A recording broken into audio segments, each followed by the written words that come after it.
Today's Tuesday, February 11th, 25, and we'll call this meeting to order. Start with the Pledge of Allegiance, followed by the invocation. I pledge allegiance to the flag of the United States of America and to the republic for which it stands, one nation, under God, indivisible, with liberty and justice for all. Hallelujah, that's prayer. You do. Fred, go ahead. Let's pray. Heavenly Father, we thank you now for this opportunity to serve. Father, I ask that you give us the wisdom to be good servants. Father, I ask that you give us the wisdom to be good leaders. Father, I ask that you find it in our hearts that the things we do, the decisions we make are pleasing in your sight. These and all other blessings that come in your Son's name. Amen. Amen. All right, we'll move to the adoption of the minutes. Regular meeting minutes of 1/14/25. Stephen, are there any changes to this? None that have come to staff unless council has any. Any discussion? Anybody have anything? Or a motion to? So moved. Is there a second? Second. All in favor? Aye. That's unanimous. Next is the minutes for the quarterly CIP workshop that was on 1/28/25. Is there any changes to that, Mr. Stees? No, sir. Is there any conversation or anything council would like to take on or off? Talk about? Is there a motion to approve? Is there a second? Second. All in favor say aye. Aye. Aye. That's unanimous. Now we'll move on to presentations, celebrations, and recognitions. Up first is the introduction of new employees and recognitions of promotions. Who's taking the lead on that? Andy?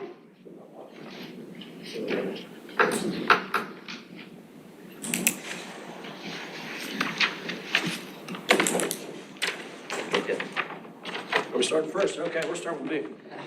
I thought Andy was coming up, but we're going to go ahead and get started. Good evening, Mayor and Council, Kevin Eichert, Director of Growth Management. We have two individuals this evening here. Brad Santos, he is our newest building inspector. He's a building inspector 1. He's been with us for about 2.5 weeks now. Previously, he was the owner of South Bay Improvements, which was a construction company in Long Island, New York. Did a lot of remodeling and pitching. So we're very excited to have him here. John Story has been with us for about 4.5 years now. Has just recently, actually as of July of last year, was promoted from a building inspector 1 to a building inspector 2. Part of that is going through 4 different certifications. He was able to pass all of those, and we're excited that he's moving forward with that. So one other one we have, who's not in attendance, is Sam Morrow. He's our newest senior planner, and he is in Germany right now. So hopefully at the next meeting we'll have him here for you. Great. Thank you. Congratulations.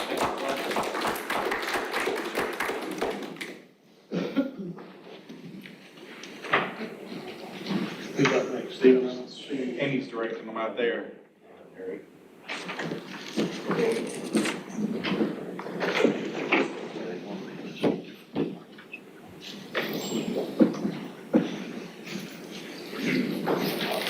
Good evening.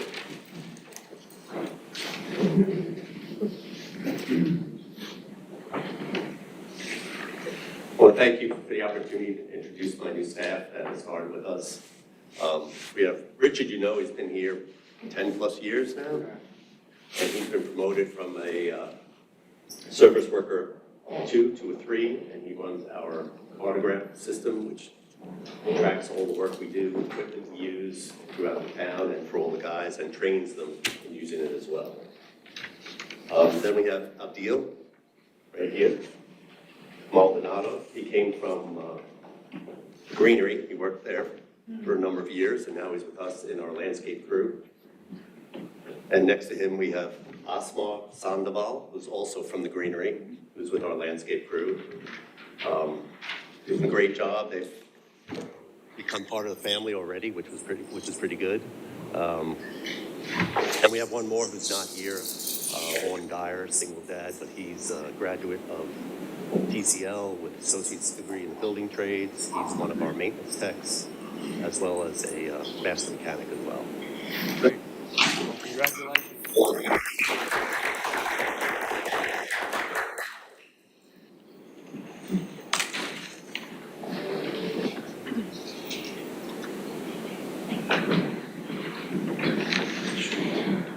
evening, Mayor and Council. Within the Project and Watershed Management Resiliency Department, we have Mr. Connor Harrell with us. And Connor is within the Watershed Division and Department.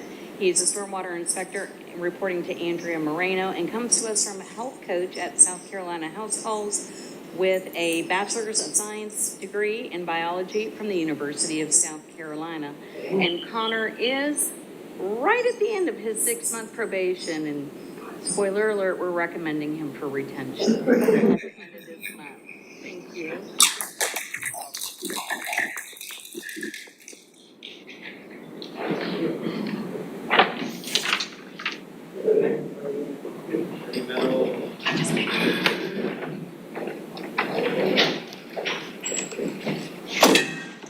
Good afternoon.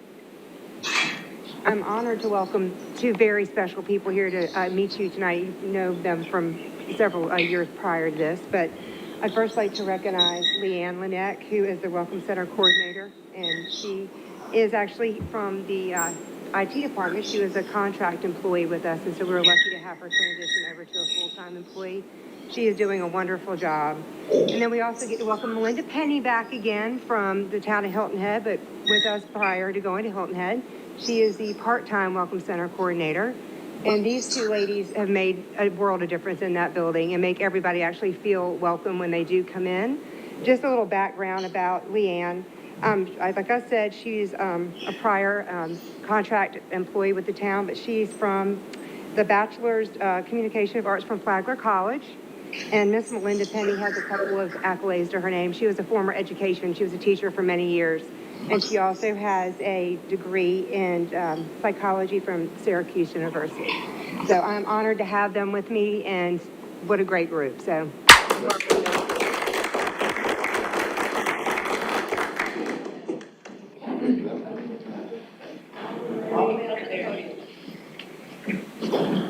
Good evening, Mayor and Council. Not sure if we're going to have enough room up here for all my staff, but we'll try to get everybody seated here. Starting off, we have Thomas McClure. He is a school crossing guard. Started with us the start of the school year. He reports to Sergeant Chris Wilson, and his prior deployment was security guard at Long Cove Club. We have, I almost said Lieutenant Joe George, but he's, Lieutenant George is not here, but he was previously a lieutenant with us, worked for 16 years, retired in 2023, and we brought him back to be our quartermaster and fleet manager. We have Miss Edie Moody. She is our community relations manager. Previously, she worked for customer care coordinator of the Pulte Group, and before that, she worked with the town of Bluffton and Bluffton PD as our records evidence administrator. We have Mr. Daniel Hopper. He was hired on as police recruit, and we have some good news. He just passed his FTO today, so he has been promoted to police officer today. He will report to Team D starting Friday. Yes.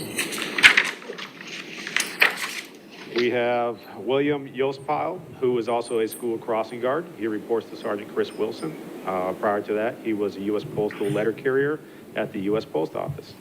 We have Nathan McCollum, who is one of our Class 3 SROs. He reports to Chris Wilson. Prior to his hire here, he was a Marine at the United States Marine Corps. We have Mr. Christopher Cash, who is a police recruit, and he goes up tomorrow for testing at the academy. Is that correct? So wish him well. He is also a graduate from May River High School, so glad to have him aboard.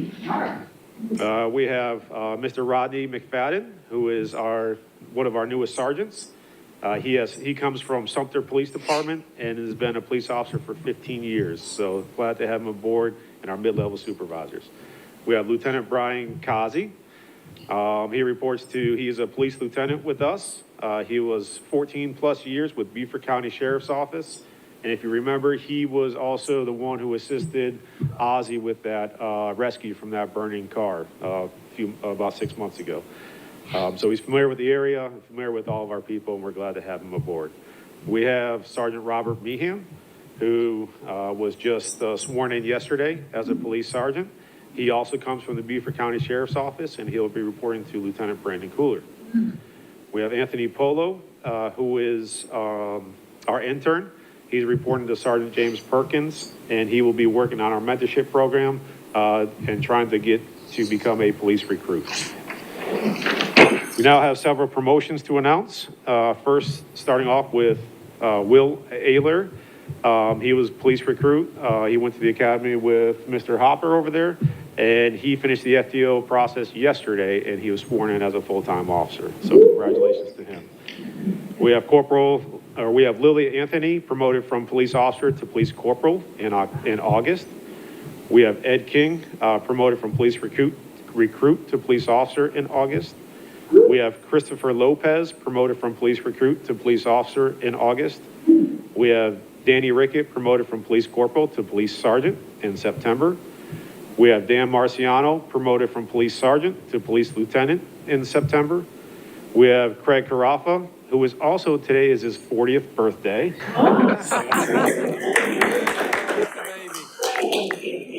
I told him it goes all downhill from here, so. I think the chief ought to sing. Oh, you don't want that, Mayor. Craig Crawford was promoted to from police lieutenant to police captain effective October. We have Brandon Cooler promoted from police sergeant to police lieutenant effective November. And we have Oscar Frazier promoted from police corporal to police sergeant effective last week, right?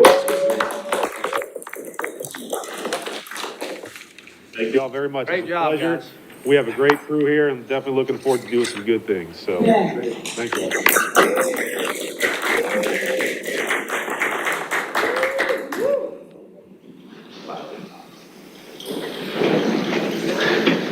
At the end of. Up next, we'll have the Beaufort County School District Character Student of the Month.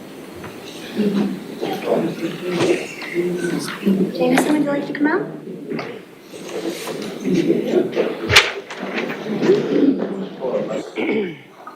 Well, like you're ready to sit up there. That's better than me. Okay, Jameson Mead, fourth grade, he's from Okeechobee Elementary. He's been recognized for the trait of compassion. He will be attending with his grandmother and Principal Lenise and the school council. If y'all want to come up? Sure. You want to talk first, or you want me to let them talk first? Them? I am Tracy Lenise, the principal at Okeechobee Elementary, and Jameson epitomizes what compassion looks like every day in a leader at school. He, when we put it out each month, he probably had 15 teachers write paragraphs about the work he does in the school. He always looks out for everyone. He wants to make sure he's a kind friend, and he always thinks of ways that he can help others. So he just exemplifies what an amazing student, and we know he has a bright future ahead. Great. That will take you farther in life than anything else. I'm gonna get it. Here, come stand next to him.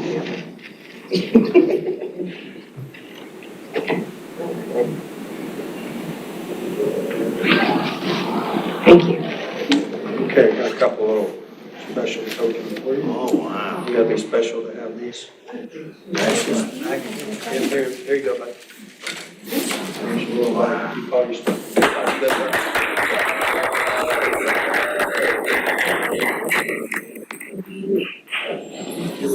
Love it.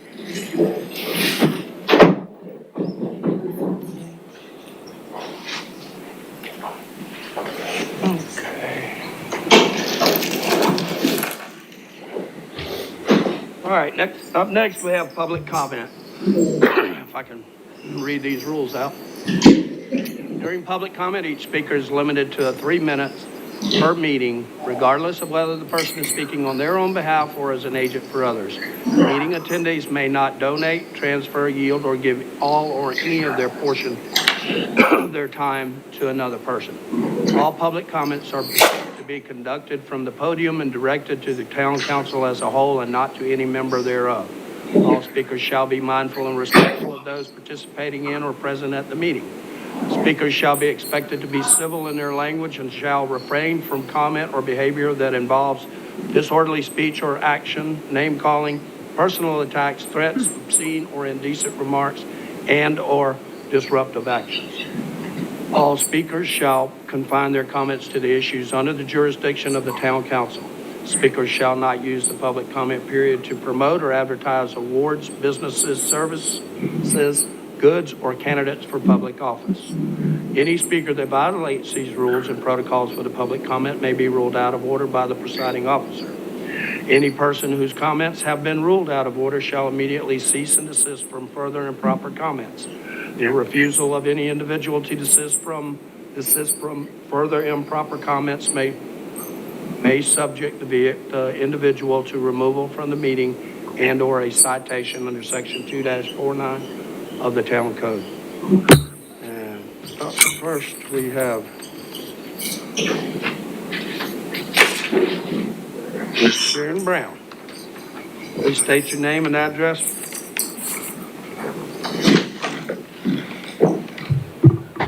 Good evening, Town Council. My name is Sharon Brown.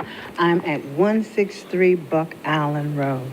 I want to start off by saying, Ms. Burden, that post that you had on Facebook was very informational in reference to about, the town and the 20 years ago that people started buying property and the planning.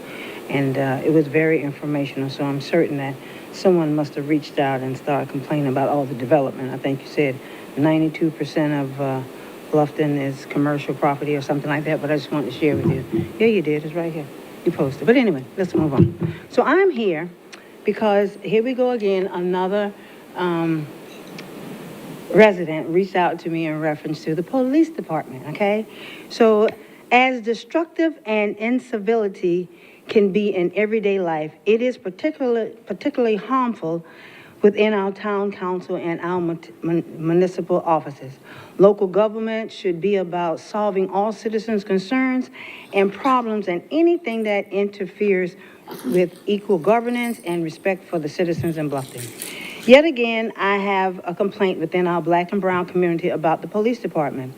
A resident was mortified that a Bluffton police officer drove onto her private property just because he said he was allowed to do it. She asked the officer, was there a problem, and the officer could not give a valid reason for being on private property. The officer stated that he did not need a reason to come on a resident's property. She asked the officer to leave, and the officer asked her, could he go further onto the property and turn around? She refused and told him to back out of the driveway. She asked for the officer's name, and at first the officer refused to give his name, but later decided to give the name on a card. This incident clearly shows the rules are different depending on who's involved, what's the neighborhood, what situation, etc. Because I know that this would not happen in a white neighborhood. The town has got to have impartiality and fairness across every neighborhood and every situation, especially considering that certain neighborhoods don't get extra consideration and compassion. Now, I witnessed a young man must be got hit on our, by the baseball field a couple days ago. There were 3 Beaufort County cruisers and 5 police officers there for one young man that was hit. Don't know what that's all about, if that's normal, but come on, guys. At my last meeting, I was here, I asked the town council to ensure that we meet with the police department. There has to be, the community has to be feeling safe. No one should roll up on anybody's property and not state why they're there. They didn't even have a reason. So our black community is being targeted, police officers being hidden in bushes with their cruisers all over the place. People are feeling very unsafe. Black people, let me repreface that. Black people are feeling very unsafe while you all get to walk around in your neighborhood and nothing ever happens. Nobody's targeting you guys. I would like to have a meeting with the police department. What do I have to do? Do I have to go to another municipality or an organization to go ahead and report that our town council and our people are not treating certain races equally? I would appreciate that, town council. I've asked you that many a times. Thank you so much, and God bless you guys. Thank you, Chris, for the information too. Thank you, Ms. Brown. Up next, we have Tyler Rice. Tyler Rice. Okay, that concludes the public comment. Let's go to communications from mayor and council. We'll start with Ms. Frazier. Anything, Bridget? Just wanted to share, happy Black History Month to everyone, and also, thank you to the Public Arts Commission, that we have in town of Bluffton that, got together and worked with the MLK, Observance Committee in selecting a artist whose banners are beautifully displayed throughout the town. And I'm just proud to know that Bluffton is definitely one of the towns leading the way in recognizing and honoring the contributions of Black citizens in not just this town, but all throughout history. So very proud to see that. Thank you. Mr. Wood? Thank you, Mayor. I just wanted to say that, I think the public, at least I'm sure of it, the citizens of Bluffton realize that we do some great CIP projects, and I had family here the other weekend, adult family, put them in my truck and drove them around the community and went to every single park that we have built in the town. And I went out to the new park at New Riverside, and there had to be 200 people out there on a Saturday. The only place left to park was on the grass, which was closed at that period of time.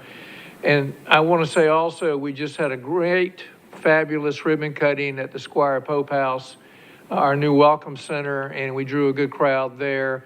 So, people can reach out and see it, they can touch it. And so there's a lot of good things that we do, that we give back to the community, and we're proud of it, and thank you. Thank you. Mr. Allen? The Squire Pope House has also been in my spirit, and I'm grateful for everyone that took a part from the very first piece of material that was laid on that building.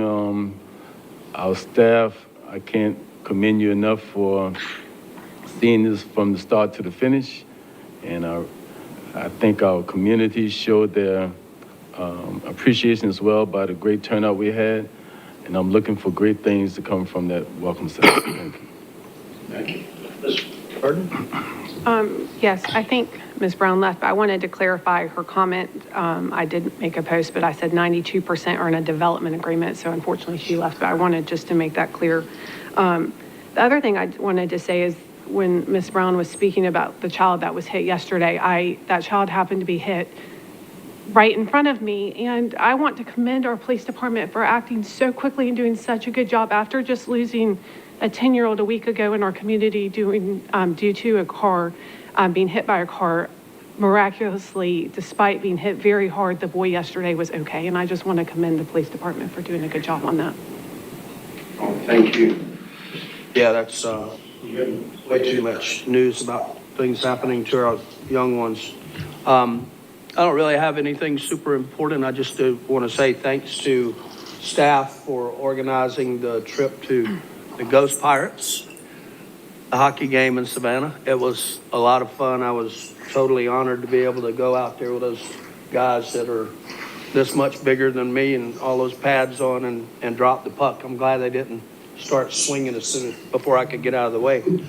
But it was a blast. My grandkids went, a lot of my family went, and a lot of people from the town went, and thought it was a great event. And whoever came up with that idea, let's do it again next year. So that's all I have. But now we'll move on to our workshop agenda items. Consideration and direction of amendments to Chapter 7 Tour Companies of the Town of Bluffton Code of Ordinances. Ms. Natalie. Good evening, Mayor and Council. I'm bringing before you Chapter 7 of the Town Ordinance, and it deals with tour companies. And within the chapter, there are 4 types of tour companies that I have listed here. The next couple slides are going to go through some of the requirements and regulations, and then I'm going to have a summary slide that I'll leave up for further discussion.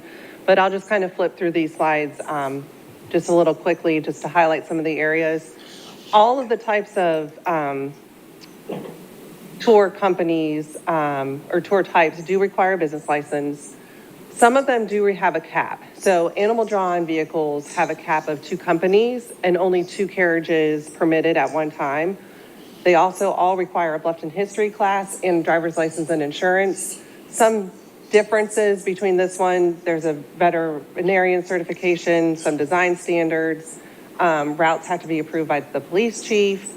And tours are not permitted after 10 p.m. and before 8:30 a.m. on all days. Going over to motorized tour companies, this criteria is any motor vehicle, driven vehicle, tractor, or bus. And they can include buses, mopeds, golf carts, and segways. And again, this is a list of some of the criteria and regulations. Business license, again, there's a cap of no more than 2 motorized tour companies, but the town may limit the number of vehicles. There's a Bluffton history class that's required, driver's license and insurance, and again, not permitted after 10 p.m. and before 8:30 a.m. Non-motorized tour companies are things like bicycles, pedicabs, tricycles, or trikes. Again, business license, no more than 2. The town may limit the number of vehicles that are operating. The business or the Bluffton history class is required and not permitted again within those same hours. And then we have pedicabs, and pedicabs aren't necessarily a tour, but it's a type of vehicle to get pedestrians from one place to another. And there's some descriptions on what a pedicab is and a rickshaw. And they do have some restrictions. So they're only restricted to Old Town. There is a permit that's required that is 12 months, that is good for 12 months from the date of issue. A business license is required, a Bluffton history class, and then just some varying differences on when they are permitted. The hours are different Sunday to Wednesday versus Thursday through Saturday. Okay, and then here's the summary sheet that I was talking about that I'm happy to answer any questions on, or if you would like some further information, but this just gives a breakdown of what is required for what type of tour company. So you're ready for questions? Sure. Who'd like to go first? Council, anybody? I'll go first. You're scared? Go ahead. Don't be scared. I'm just nice. Go ahead, Fred. Animal drawing gives me some concerns. First concern is we are already congested in Old Town. And that has to be really scrubbed to find out how can that not cause us any more headaches, and especially down in the downtown area. Are we being, is there anyone that's requesting at this point? At this point, no. Then that's probably a new conversation, okay? The other, don't we already have pedicabs running? We do not have any license. The last time we had a pedicab license was in 2019. Okay. And this license meaning driver license or business license? Business license. Okay. Non-motorized, can you explain a little bit to what that means? So those would be like if you have a bicycle or even a walking tour. And it talked about like, I guess if you want to have a scooter too, that doesn't have, like, that's not propelled. You're the one that's propelling the movement. Motorized. Motorized is one that is propelled. So it includes segways, mopeds, vehicles, golf carts, those types of things. Buses. Mm-hmm. Do boats count in that? I'm sorry? Do boat tours? I would think so, yes. Emily just threw me way out of sync. No, you're gonna have a boat come downtown? They're, Well, so on the river. remember, this is, these are for the These are for anybody who's doing tours anywhere in town. So if they're doing it in Palmetto Bluff, they're doing it in Burkwalter, the river that's inside the town, it's anywhere. The only one that's limited to downtown is just the rickshaws and Yes. pedicabs. Okay. All right. I believe that, there's also, now who is requesting to have a business license or to operate any type of, equipment that we don't have already? What started this was we received actually 2 requests recently for tour companies. And when we looked at our ordinance, we saw that there's a cap. And so we were wondering if council still wanted to maintain that cap or if it was open for discussion and for amending the ordinance. What type of business are they? They were both considered motorized. One was a Segway tour, so like the stand-up kind of thing that you stand on and you move around. And I believe the other one might have been an electric scooter.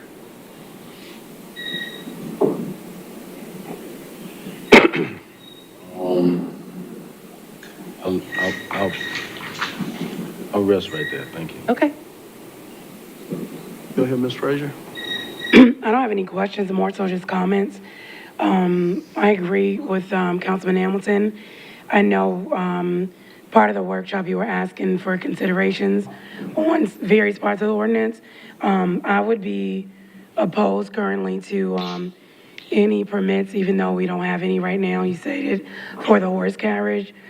Just because in thinking of the congestion already in the downtown area and traffic needs and the stop and go of that, how that would impact the area, I'd be opposed to it. I'd also be concerned in terms of our current ordinance and anyone who is applying for a permit, if we offer or if we require any stipulations on how do we ensure the information that is being shared is in alignment with what the town of Bluffton would like to see a tour guide or tour operator communicate to whoever is on the tour. And I know that other cities like Charleston, Savannah, and other places do have a vetting process for that before a permit is given. So I'd like to know where are we on that, and if it would be something that we would recertify people for in order to get a license again. Yes. So I don't know if you can answer any of that. I can answer a little bit of that. So right now, while the Bluffton history class is required, there's not a recertification process. And we don't really know, what the tour companies are discussing. We kind of see if they have that certification paper and that's it. So we don't really monitor after they leave what they're providing on their tours. But we are knowing that in submitting their application, do they submit they have taken the course or they've met that requirement? We don't ask for it whenever they renew their business license. Currently. Comments from anyone else or questions? Sir, I don't know. I'm not saying it's good or bad. I really couldn't figure out on the 2 limit. I was kind of wondering about that, whether it shouldn't be 3 or 4. I know you got to stop somewhere, but 2 kind of just locks it in and that's it. I mean, kind of control it. I don't know what anybody else at the table thinks. I would be curious. And the only other question I would have, which I don't know that this would happen, and while they're cool, and I'm probably too old to balance on one, the Segways, I was curious what the chief may think about a group of those running up and down the highway. Chief, you got one, right? Or No, I can't balance on those things. the police department has some. So I'll tell you, Natalie and I spoke today, and we kind of went over what the South Carolina statute, what the state allows for these segways. There are restrictions that we certainly would agree to if it was ever implemented here. For the purpose of this, it's considered to be an electric personal assistive mobility device. And it's South Carolina statute 56.5.3310, which was just passed in 2024, so just this past year. They have to go less than 20 miles an hour, otherwise they're not allowed. If a sidewalk is provided, they have to drive on the sidewalk per state statute. If there is no sidewalk, then they have to drive on the shoulder of the roadway. If there's no shoulder, then they have to drive as close to the side of the roadway as possible per South Carolina statute. So my concern would be, as busy as our downtown is with sidewalks and people walking, will the segways fit on the sidewalks as required by statute for them to pass safely by everybody else walking around? Chief, does that statute pertain to state roads or all roads? I believe it's just state roads. It can apply, we can utilize some of this if we ever want to implement it into our ordinance. With that, some additional things are very similar to what we see in golf carts. They have to have some type of light on the front that can be seen from 500 feet. They have to have reflectors in the back that can be seen from 100 feet.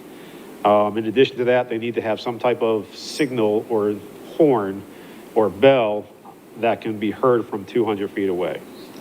And so those are kind of the restrictions that we picked up from the statute itself. Me personally, if they are required to be on the sidewalk, I am a little concerned with them driving late at night with the heavy crowded amount of people and tourists that we have on the sidewalks and the narrow sidewalks that we have in downtown area. And that bears the question, maybe council might want to scratch segways or whatever they're called. Or the very least, we could put a time limit too, right? I mean, a sunset, like we do, you know, if you're worried about them at night, I could see that being a bothersome thing. Yeah, we do typically see, we see more tourists at nighttime walking the sidewalks, but even on the weekends during the day, you know, at lunchtime and even in the afternoon, we do see a lot of people walking up and down the sidewalks. Have you had any complications with segways in the last few years? Or? No, sir, we have not, no. And Mayor, may I jump Sure. back in? Let me say, we're talking about for tourism, tour guides. I'm not talking about somebody just slipped down the street, not that I don't think any of us want them on the sidewalk. That's just me, you know. So again, I hope as the council voices an opinion on this. Ms. Burton? I agree with Councilman Hamilton on the animals and the horses. I'm not in favor of capping how many of each motorized, non-motorized. So I would be in favor of getting rid of that to limit. I am concerned about the safety with the Segway and the electric scooters. I really would worry about the safety of someone getting hit. I think our sidewalks are not wide enough as is for the amount of foot traffic, and I can't imagine, and just the pedestrian, you know, the people biking and things, not commercially. And so I have some concerns about those too, but I would have no problem with, you know, more golf carts or more walking tours, boat tours, things like that. And Mayor, if I may, even if the town decided, okay, we want segways, but we want them on the side of the road, I would be even very cautious of that because with the parking, with the cars parking, cars pulling out, they may not see the segways. There's really not a shoulder for these segways to travel safely without some risk involved. Right. So all of this pertains to the entire town, or are these rules only for Old Town? The historic district? Nobody wants to tour outside of the Old Town. Well, I mean, I could foresee in the future somebody wanting to tour. We actually have others that do tour, like Palmetto Bluff does tours of their cemeteries, of their natural preserves. Boat tours outside of Old Town would be considered as well, so. And they also use horses out there. I don't know if they're, you know, they go on horseback rides through the, you know, I know they do. Yeah, I don't know if it's really a tour. I mean, I'm not sure that it's a tour. It's not a tour. Just the Whatever. trail ride is more what that seems. So, and this is just a workshop, so we just all, you know, throw some, Yeah. And if some you- ideas and what we're not voting on anything anyway. I personally do not like to cap private industries. You know, when we don't say there's 2 ice cream shops allowed in the town of Bluffton, or 2 seafood restaurants, or 2 car dealers. We don't control free enterprise with any other business. So I think that the economic side of a business will tell the story about how many is needed. Because if they're not making money, it'd be just like the pedicab that we had for a few years, just didn't work out. You know, I don't like personally, and I wouldn't support saying, well, we can have two companies and you two companies have the monopoly of this industry. And that's just me, but, Is that Just to respond. correct? Oh, what the Is fuck? that correct? You're saying two companies or two vehicles? It's is- both, actually. It's two companies, and then it could be a cap on only two of those vehicles, depending on, you know, one company may have two vehicles, and then that may be the only ones that are permitted. What would be the reason why we would even put the number on it from the start? What experience or what research says that that's something we should consider? From what I've researched, I could not determine why this was adopted in 2011. So I'm sure maybe a traffic consideration, but I don't know for sure. Do we have certain areas where the current ones can load and unload and stop and things like that? We don't currently have loading zones for that. I wanted to respond, Mayor Toomer, correction on what was said. We do have a cap on some private entities or businesses in Old Town. For instance, we don't allow food trucks outside of a special event. So if we're giving considerations, we have to look at what's the reason that we cap some private businesses and not others. I'm not opposed to a number on tour companies. I think, you know, if they go through whatever compliances that we have, I'm fine with it. Because according to the ordinance, it's 2 per, if it's a pedicab, it's also 2 addition, if it's motorized by boat, or 2 by golf cart, whatever it is. So essentially, we're saying right now, we would allow 6 tour companies to be in existence in Bluffton, just 2 in each of those designations. I would just say be careful in making a statement that we don't cap some where we do. And so I'd be interested to know what are some of the concerns where we felt it would be advantageous to do that in one entity where we do impede on some private businesses and not in this instance of what would a concern be to have 10 motorized golf cart or pedicab tour businesses operating in Bluffton. Clarify for me what you meant, the food truck. They could only be in Old Town if it's a festival outside of like day to day. Cap saying only 2 can be. Right now, 0 can be in Bluffton. Unless You it's mean, a Old you Town. mean Old Town? Right. But that has as much to do with traffic. I'm asking the same thing here. What are some of the, what's foresight that anyone would say would be a need to cap the amount of tour companies that we would have? Would it be some of the same things we see if it were to be putting a cap, as we currently have, on motorized food vehicles? I'm just asking, like, what are some of the I'm seeing that as things a that would provide restriction that? or prohibiting food trucks in Old Town. I see that as a nah. They are prohibited. I hear what you're Not, saying. you know, it's being prohibited from something is not the same as putting a cap, because when you have a cap, you're letting 2 people do it and not the rest. When it's prohibited, there's none. No. The wordplay, it's equivalent to the same. One business is stifled, or one type of business is stifled currently outside of special events. And whereas one here, isn't being stifled except for the cap. I'm just saying if there was a reason for doing it and the other, because it could be very valid, whether it would cause congestion of traffic. I'm just asking in this instance, why would we allow it for some and not others? I think, before we say how many we want, I think we should try, if we're gonna do it. I mean, personally, I don't think we should, but if we're gonna do it, we need to test the waters. Just opening the floodgate right now might not be a great idea.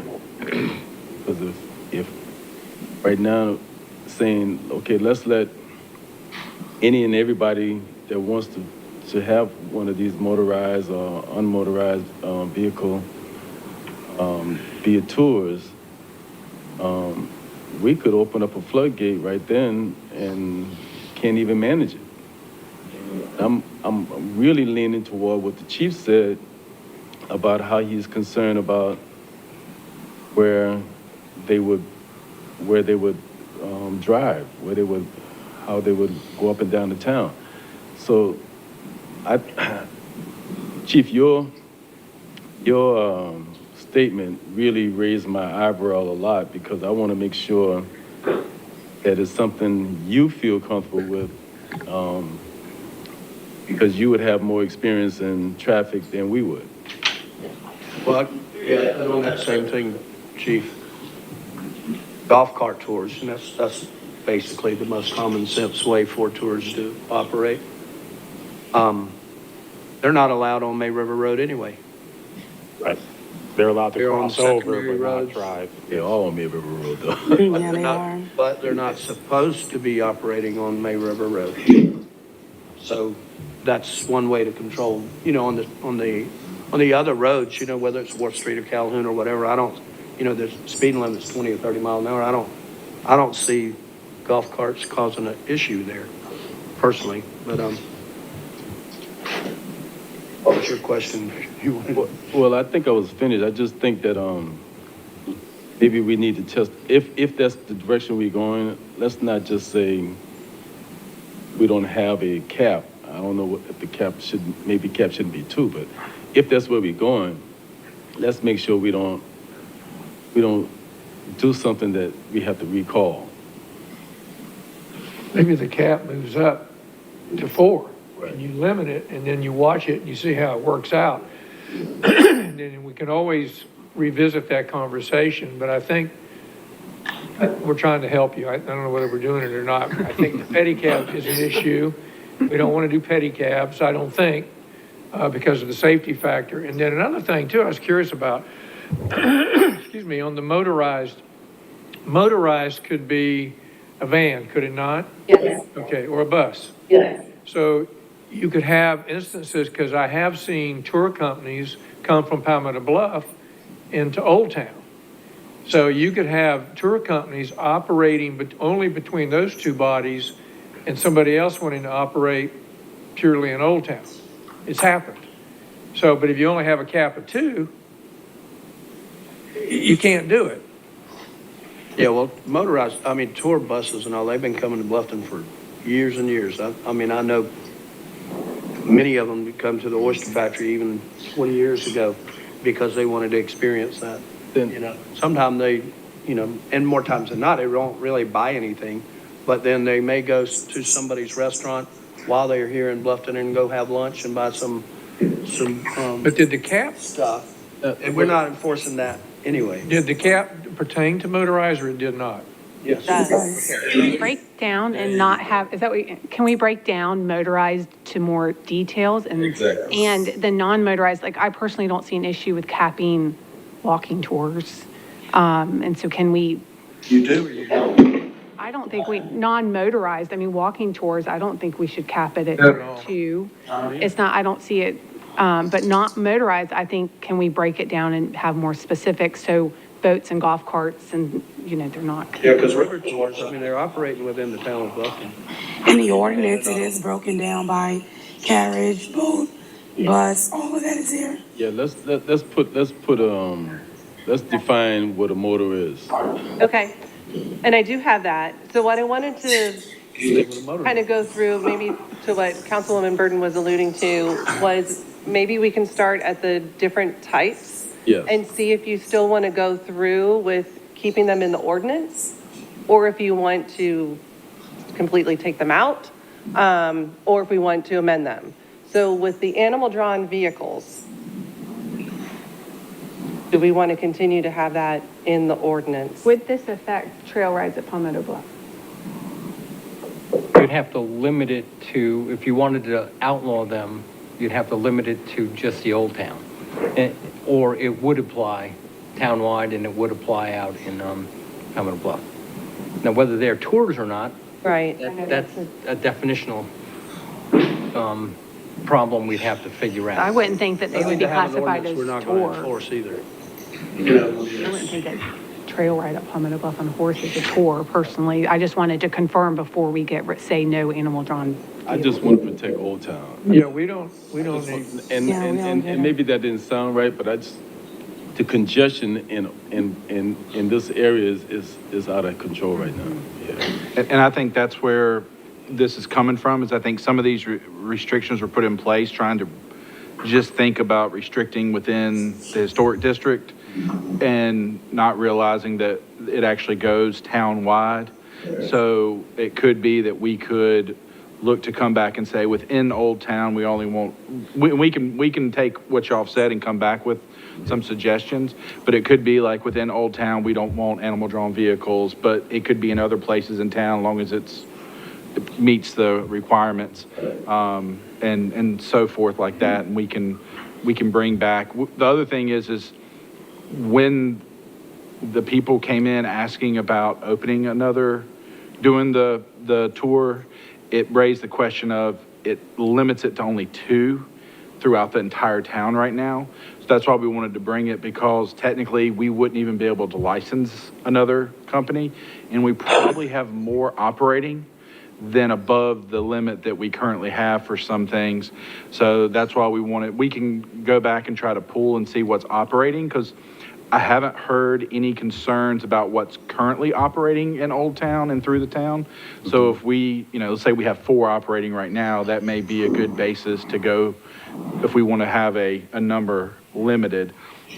And we can kind of do that in the interim before we bring anything back for council to consider. But it sounds like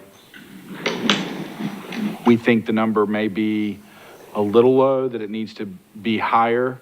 There may need to also be some restrictions depending on what kind of motorized it is. So I think we can come back and put together, based on what we currently have, some suggestions to kind of move that forward and maybe allow a little bit of growth. Maybe if there's 3 now, we allow 4, or if there's 2, we may allow, we can put some of that things in place. If I'm off on that, please let me know. We'll make sure we make any adjustments before we come back next time. Right, and maybe we can get some comps from some other places. So Natalie did do some of that, so she can talk about that a little bit as well.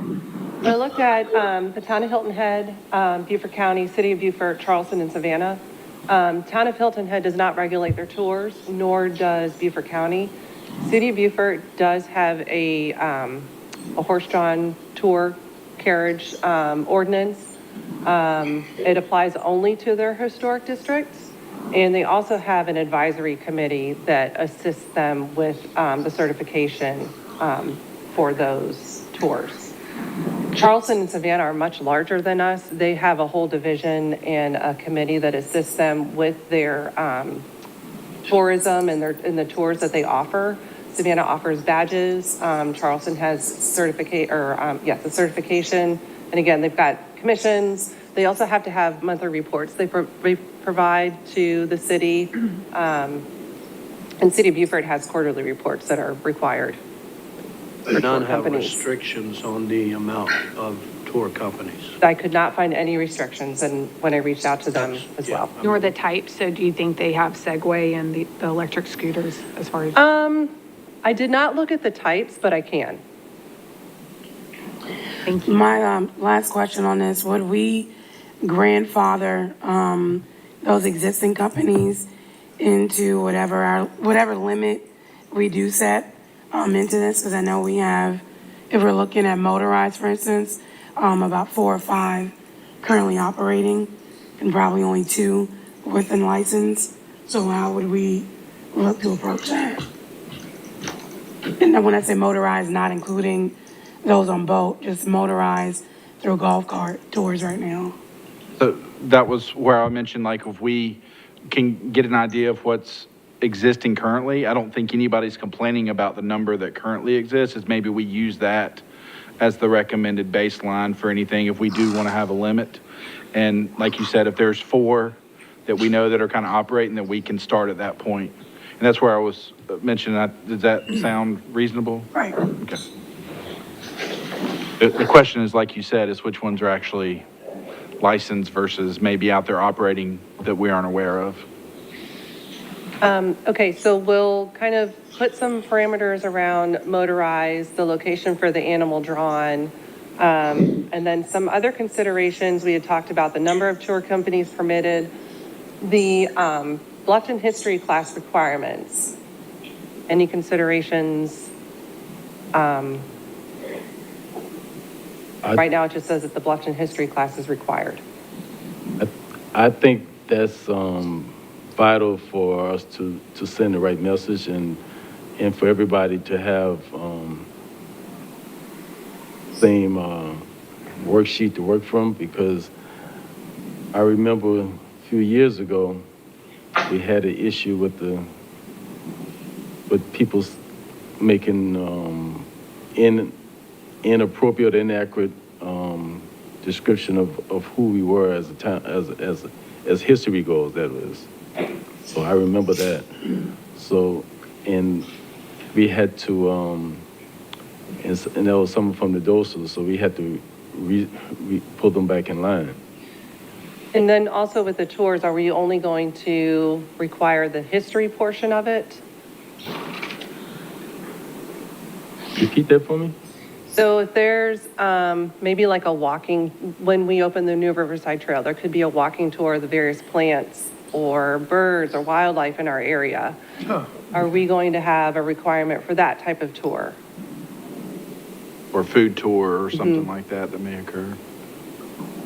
I'm just thinking about the history of Okay. if someone wanted to know the Old Town history, I think they need a class. Other stuff, I think you can. Okay. I don't care what kind of bird it is. Okay. I'm with you. I think I agree. It's a baseline in case they get questions. Okay. All right. Are we good with the hours that were restricted? Yeah, I think those are Okay. Are we going to put any restrictions on the locations? Sounded like it for the horse. For the horse? animal ones? Restricted from town, Old Town. In segways. And segways. Okay. Or scooters, I heard that Okay. too. And then the next consideration is if we wanted to treat these more like a permit, like the short-term rental and the mobile vending, where it's an annual application where you come in, we make sure they're certified, we look at their license, their insurance, all of that whenever they renew their business license. I would say, yeah, I think they should, especially considering that most of them are charging fees to the customers or whoever patronizes their tour, so they're operating. And if you would consider a permit fee similar to the mobile vending and short-term rental permit. Maybe not as high, I would say make it comparable to what they're doing because, you know, the revenue that they're generating may not be as much, but if we saw Charleston, whoever, one of them has like, whether it's $50 or something, I think having something required for them. I agree with her. Ditto. I need a translator for Bridget. You can hear me. I just want, Everyone's on. personally, I just want to make sure that we're not doing something that we don't do to everybody else, you know, because there's lots of similar businesses, and just because they're taking people on tour and talking about our town, promoting our town, which helps the town and helps all the businesses, the more educated our visitors are, we don't, you know, it's a business, you know, if they're making money or they're charging fees, and, you know, that's what you got to do if you're going to stay in business. Because if they're not making any money, you won't see them out there doing it. And that side of it, the dollar side of it, will regulate what the demand is. If you have people standing on the corner waiting for a tour, then somebody's going to be buying another golf cart and opening another, or, you know, starting another business. So, you know, I'm fine with them having a business license, you know, like any other business that's making money. But I want to make sure we don't hog time too tight, you know, that where it's unfair to that particular industry. Do we know what some of the other comparable towns, if they charge a permit fee? I don't. Okay, I'm just curious, Yeah. just because I mean, I don't want to nickel and dime everything. Well, and Charleston and Savannah are just on a Different, larger yeah. scale. I'd be yeah. curious what Beaufort, I guess, but, I'm just worried about nickel and diming when they have to have a business license that they pay. So hypothetically, just because this goes on, we know it goes on, so while we're talking about this, if a tour group from Savannah wants to come to Bluffton and bring, you know, a lot of times the, what do they call those tours with the elderly people that travel all around? They want to come to Bluffton. So are we going to require them to have a license to bring the people into Bluffton to go to our restaurants or our businesses and shop? That's not a tour. If they're coming in, Company that's bringing them here. but this is regulated to who's actually going through the historic district, operating a tour and giving like, acting as a tour guide of Bluffton and guiding people through the area is what we're regulated, but we don't restrict buses now. Like, we have buses that come from Myrtle Beach to the farmer's market, and we don't consider them a tour because they're just bringing people to a destination, but they're not operating as a tour company. I agree, I don't think we That's true, should that's true. route to restrict buses from coming in. Okay. That's what I don't want. I don't want to regulate it either, is what I'm saying. Got enough? I think so. You want to do another hour? No. So next up, thank you all for the discussion. We will bring this back before you at the April meeting for first reading and then second and final in May. Okay? All right. you. Thank you. Good job, Natalie. Thank you. Okay, up next, we have a public hearing and final reading for Miss Michelle, Yeah. but I don't see her here. So we'll skip that for now, just in case she's caught behind a horse carriage or something and running late. We'll move on to formal agenda items. Consideration of an ordinance amending the Town of Bluffton fiscal year 2025 budget to provide for certain expenditures and certain funds and to allocate sources of revenue for said funds. And this will be second and final reading. Miss Natalie's up. Yes. Okay, so there were no good evening again. There were no changes from first reading. I'm happy to go through it if you would like again. The total impact was, over $1 million, but some of those were transfers. But I'm happy to answer any questions that you may have. Any questions from anyone? Your motion? I'll make a motion. I make a motion to approve the second and final reading of an ordinance amending the Town of Bluffton fiscal year 2025 budget to provide for the expenditures of certain funds and to allocate sources of revenue for the said funds. Is there a second? Second. All in favor, say aye. Aye. That's unanimous. Okay, thank you. Thank you. Up next, we have consideration of approval of an initial master plan for New Riverside Parcel 5A South, consisting of 76 single-family lots on approximately 63 acres of land located on the west side of New Riverside Road, south of existing Austin Park Phase 2 and Zone New Riverside Plan Unit Development. Mr. Kevin Icard. Thank you, Mayor. Good evening, Mayor and Council. Unfortunately, I will not be that fast tonight, so I'll just go ahead and clearly state that now. As you just stated, we are here for initial master plan. This is of the Phase 3 portion of the Austin Park. We have the applicant here, which is Whitmer Jones Kiefer, and they're able to answer any questions that you may have as we go through this presentation. This is part of the New Riverside PUD. Let me go just from an aerial standpoint. You can see part of the highlighted here in red that this is from the concept plan. The applicant is proposing to develop the site for 76 single-family units. This would fall under the ZDSO that's been in place since 2004 for New Riverside Village.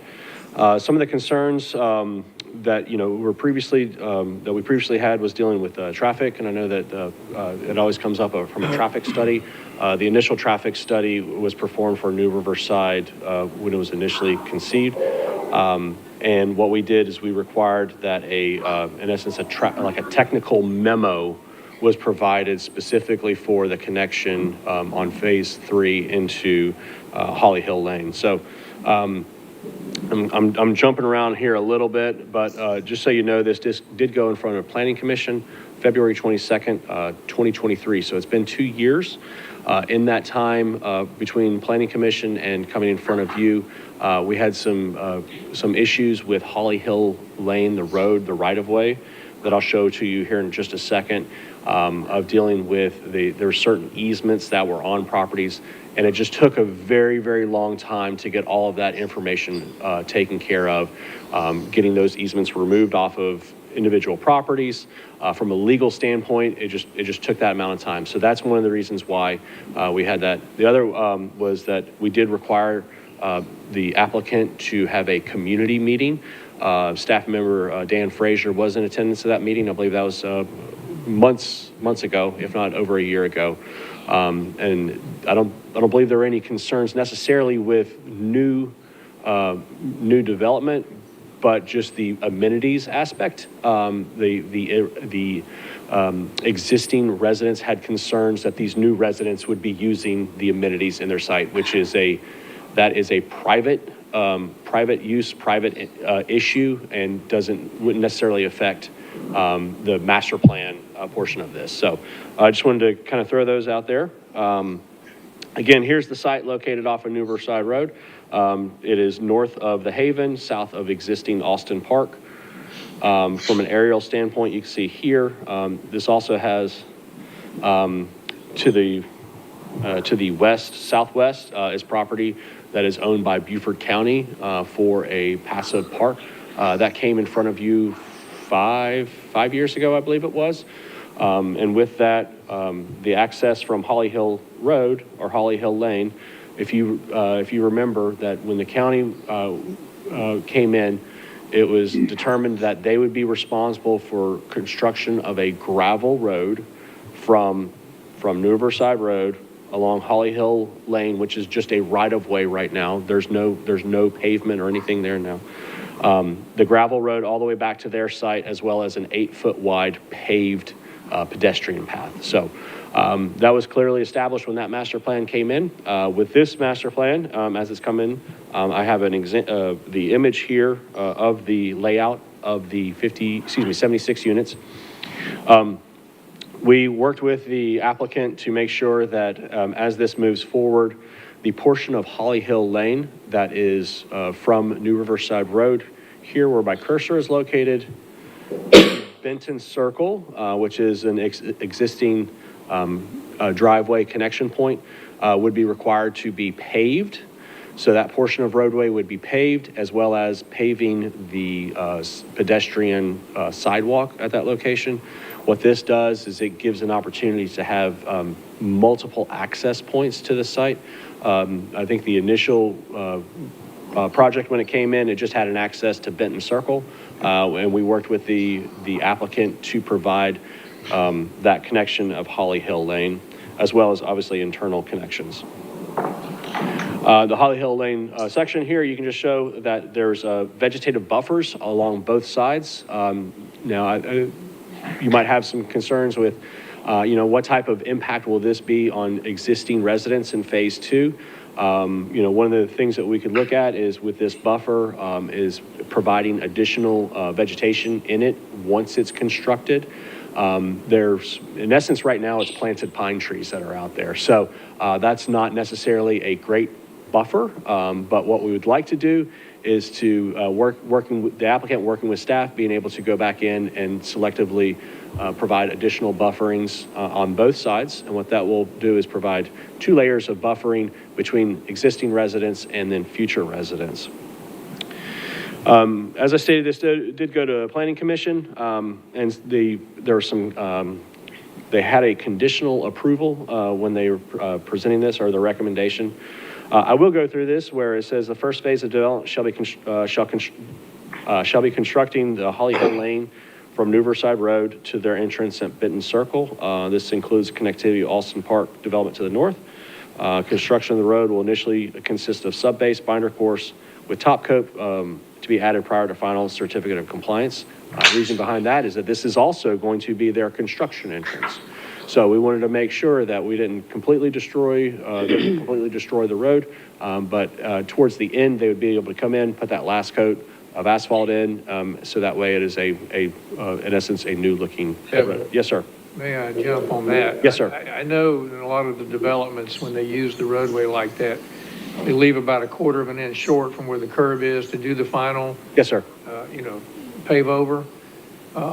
Also, though, as we all know, when you have heavy trucks going in and out of an area, they can still eat up, cave in, crack the roadway, even with the final top. Who inspects that to make sure that it's still quality and caliber that's being turned over? So typically, most roads are private roads. So you as the developer, you are going to, because you as the developer, you have hired out someone to do the work. And then you will get in essence, a third-party inspector to come and assess the road, its conditions, and determine if there are areas that need to be repaired prior to that final top coat going on.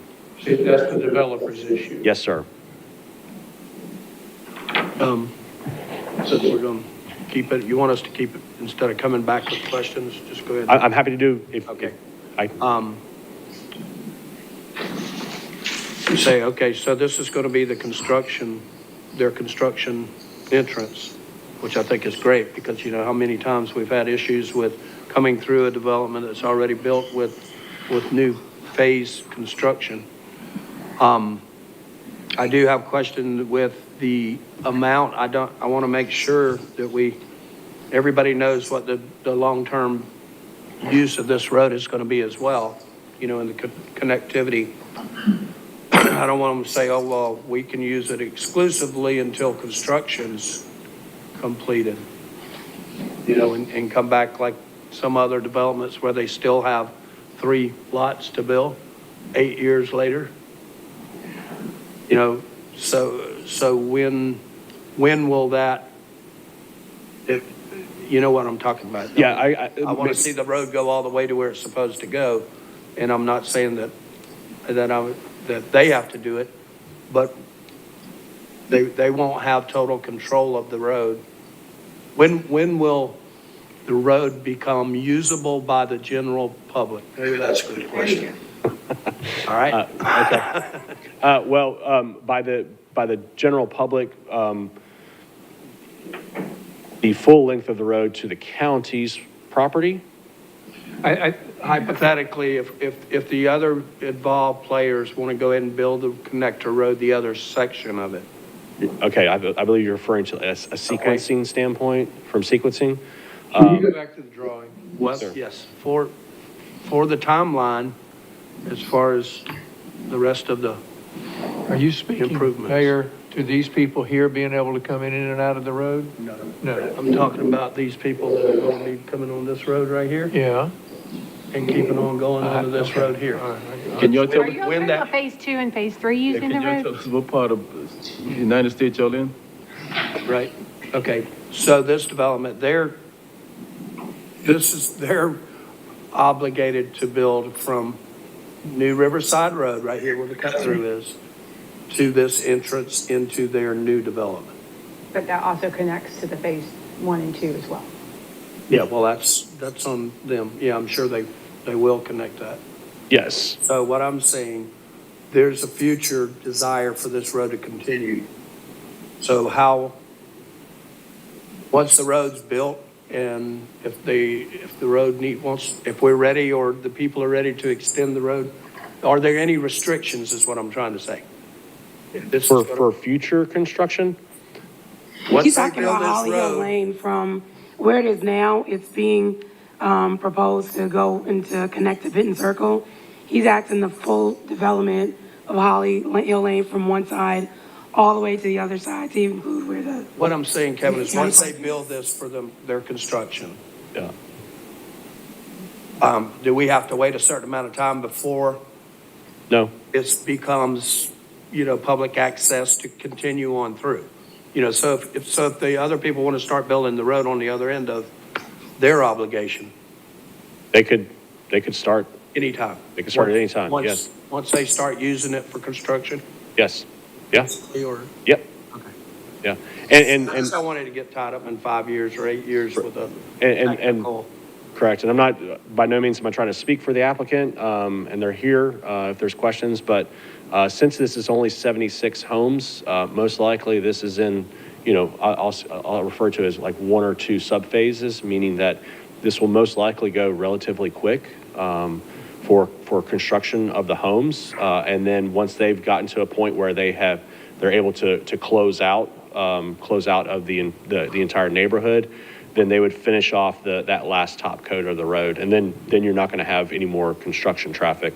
The heavy traffic will be gone, and all you would have is just, contractors coming in, the pickup truck type contractors at that point. Yeah, I just wanted to be clear that if the opportunity to continue the road arises, that there's no restraints on using that right away. Okay, and maybe when we get to council's conditions, we can clarify that, just to make sure that, everyone's on board with that. Okay. So then number 3 would be the applicant shall update the master plan to show the asphalt pathway within the Holly Hill Lane buffer. The images that we currently have were what were submitted at Planning Commission. So it's just a matter of, prior to us putting a stamp of approval on a set of plans, that they would just make sure that the documents are updated to show that full length to Benton Circle. And then for the master plan, conceptual in nature, allow the applicants to work with town staff to save as many trees as practical at the time of development plan submittal. You have to remember, at a master plan, this is high level conceptual. As they narrow in on the development plans, what we do, and we've been doing this for the past 4 or 5 years, is that staff will go with the engineers and walk the site before there's any construction. And we'll use the tree survey and determine which trees are most appropriate for us to be able to save. You might see on a tree survey, it'll say a 28-inch live oak, and you actually go out and look at it, and it's a broken trunk, or it's hollowed out, and it doesn't necessarily is a tree that is worth saving. Just because it's a larger number doesn't mean that that's a better tree. One of the things that we like to do is to look at trees that sometimes are even smaller in caliber. That way we can, and if they're grouped together, we can then save those trees, know that they're more likely to last longer.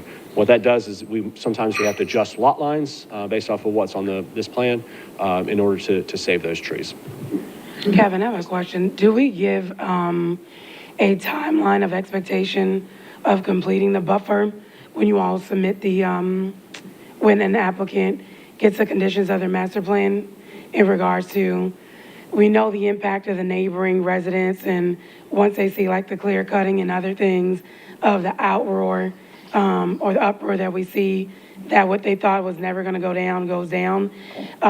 Do we have a timeline in there of when those residents who will be impacted start reaching out? We can say like, hey, within X amount of time, the applicant has been given this time frame to make sure that that buffer is implemented, in terms of, we know that that's going to change their way of life in terms of what they were accustomed to. Sure. Obviously, again, back to that sequencing standpoint, areas that have to be cleared. If there's drainage, drainage has to be installed, stabilized, utilities are installed. And then it gets to a point where when they eventually go for their final certificate of construction compliance, that they are required to have all of those items in place. So we don't finalize this until like what has been approved on the landscape plan has been installed. Again, while we're going through the process, we try to work with them to see areas that can be saved in these buffers, or if there's areas where it's barren, of vegetation, we'll work with them to get that installed as well. But that won't happen at the front end. The last thing you want to do is start installing landscaping when there's no irrigation and no pumps for the irrigation and construction vehicles that have the potential of running over it. Right. No, we don't want them to do that. What I'm saying is we also don't want to have an applicant who does, clear cut, do something, and then the project is sitting 2-3 years, and the residents who are neighboring to that particular project are now waiting, and, it raises security issues, I know for some, because it goes from having, a protected buffer to just being an open-ended landscape, so. That, I've been dealing with one like that now. Yeah, so it's not easy. It all ties into the bonding, right? There is stormwater bonds that have to be put into place. And then what could happen is if the applicant needed to move forward, they can bond landscaping. Typically, they don't do that. Okay, but bond it's the possible. project? Well, you can bond your stormwater infrastructure. I think that's the requirement, but we're referring to like, as you're getting towards the end of the project, if you needed to get something moving forward, you could bond. Let's say that because of whatever the season is, that typically you wouldn't install trees at this standpoint, you'd wait like 3 months to a different season.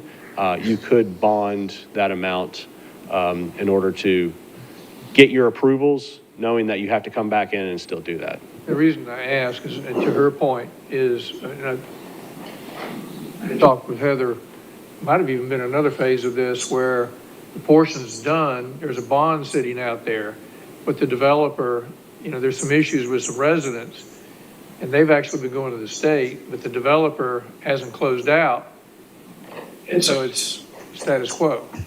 Now, you mentioned possible ideas for buffers. Is that something that, based on the conversation, the point Councilman Frazier brought up, so if you put that in there, how do we enforce that? In other words, Staff enforces it. Obviously, if we're referring to specifically Holly Hill Lane and the two buffering areas on either side of that, if you put the condition that that the applicant is required to provide additional landscaping to create an opaque buffer in those areas, you then give the discretion to staff, and what we do, and the applicant then knows what they're in essence required to do. And then we go out there from a site design standpoint and say, yes, this can all go, this is bad, this is good, this is bad, install here, install there, and then we cater that landscape plan based on what's existing, what's appropriate to be saved, and what's appropriate to be removed. Then when we approve that landscape plan, the applicant is then bound to that plan to meet those requirements. Do you mind going back to your slide that has the street, or that showed, thank you.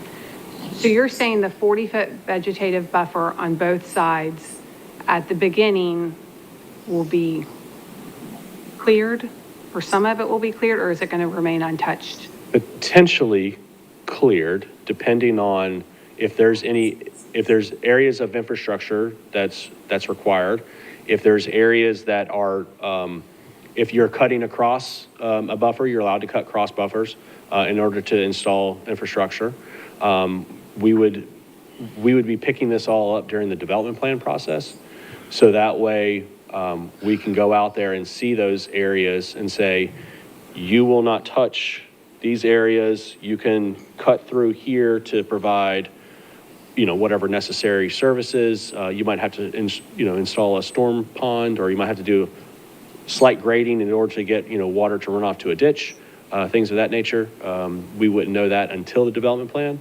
But the ultimate goal is to not touch the buffer. And I think that's important. I think the Alston Park Phase 2 that backs up to this, they're not going to want that cleared, and I think it's very important for us to, I hope to leave it completely undisturbed and then to add more vegetation that at the medium height to create that opaque buffer that you mentioned, but I would like to see those 40-foot vegetative buffers on either side be left undisturbed and then to add more at the end. But I think if this is cleared and then construction goes on in a couple years from now,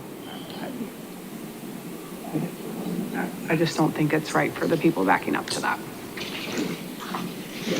Okay.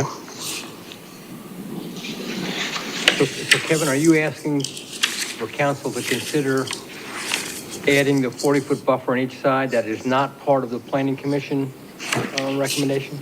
Something for them to consider? The 40-foot buffer is already there. It's already there? Okay. Yes.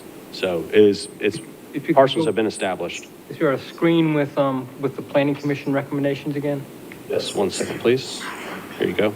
Okay.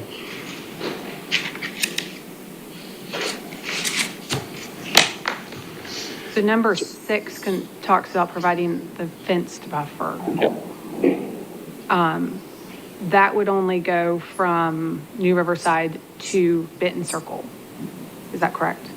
On the homes on the north side of Holly Hill Lane. That is correct. I think one comment I have that I would like the applicant to consider is I feel that the homes on, I think that's Grovewood Drive in that phase 2, from Benton Circle west, so that where the road would not currently be completed. Thank you. Yes, all of those are going to be equally affected, and I'd like the applicant to consider the fence along those homes as well as the homes from Benton Circle to New Riverside Road.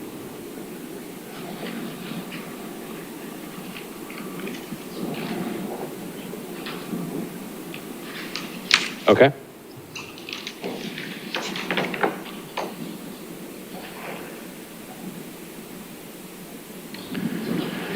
All right, so the next one was number 5, which was to provide the 8-foot wide asphalt path along the south side of Holly Hill Lane. I think we've established that it seems that everyone was acceptable to that.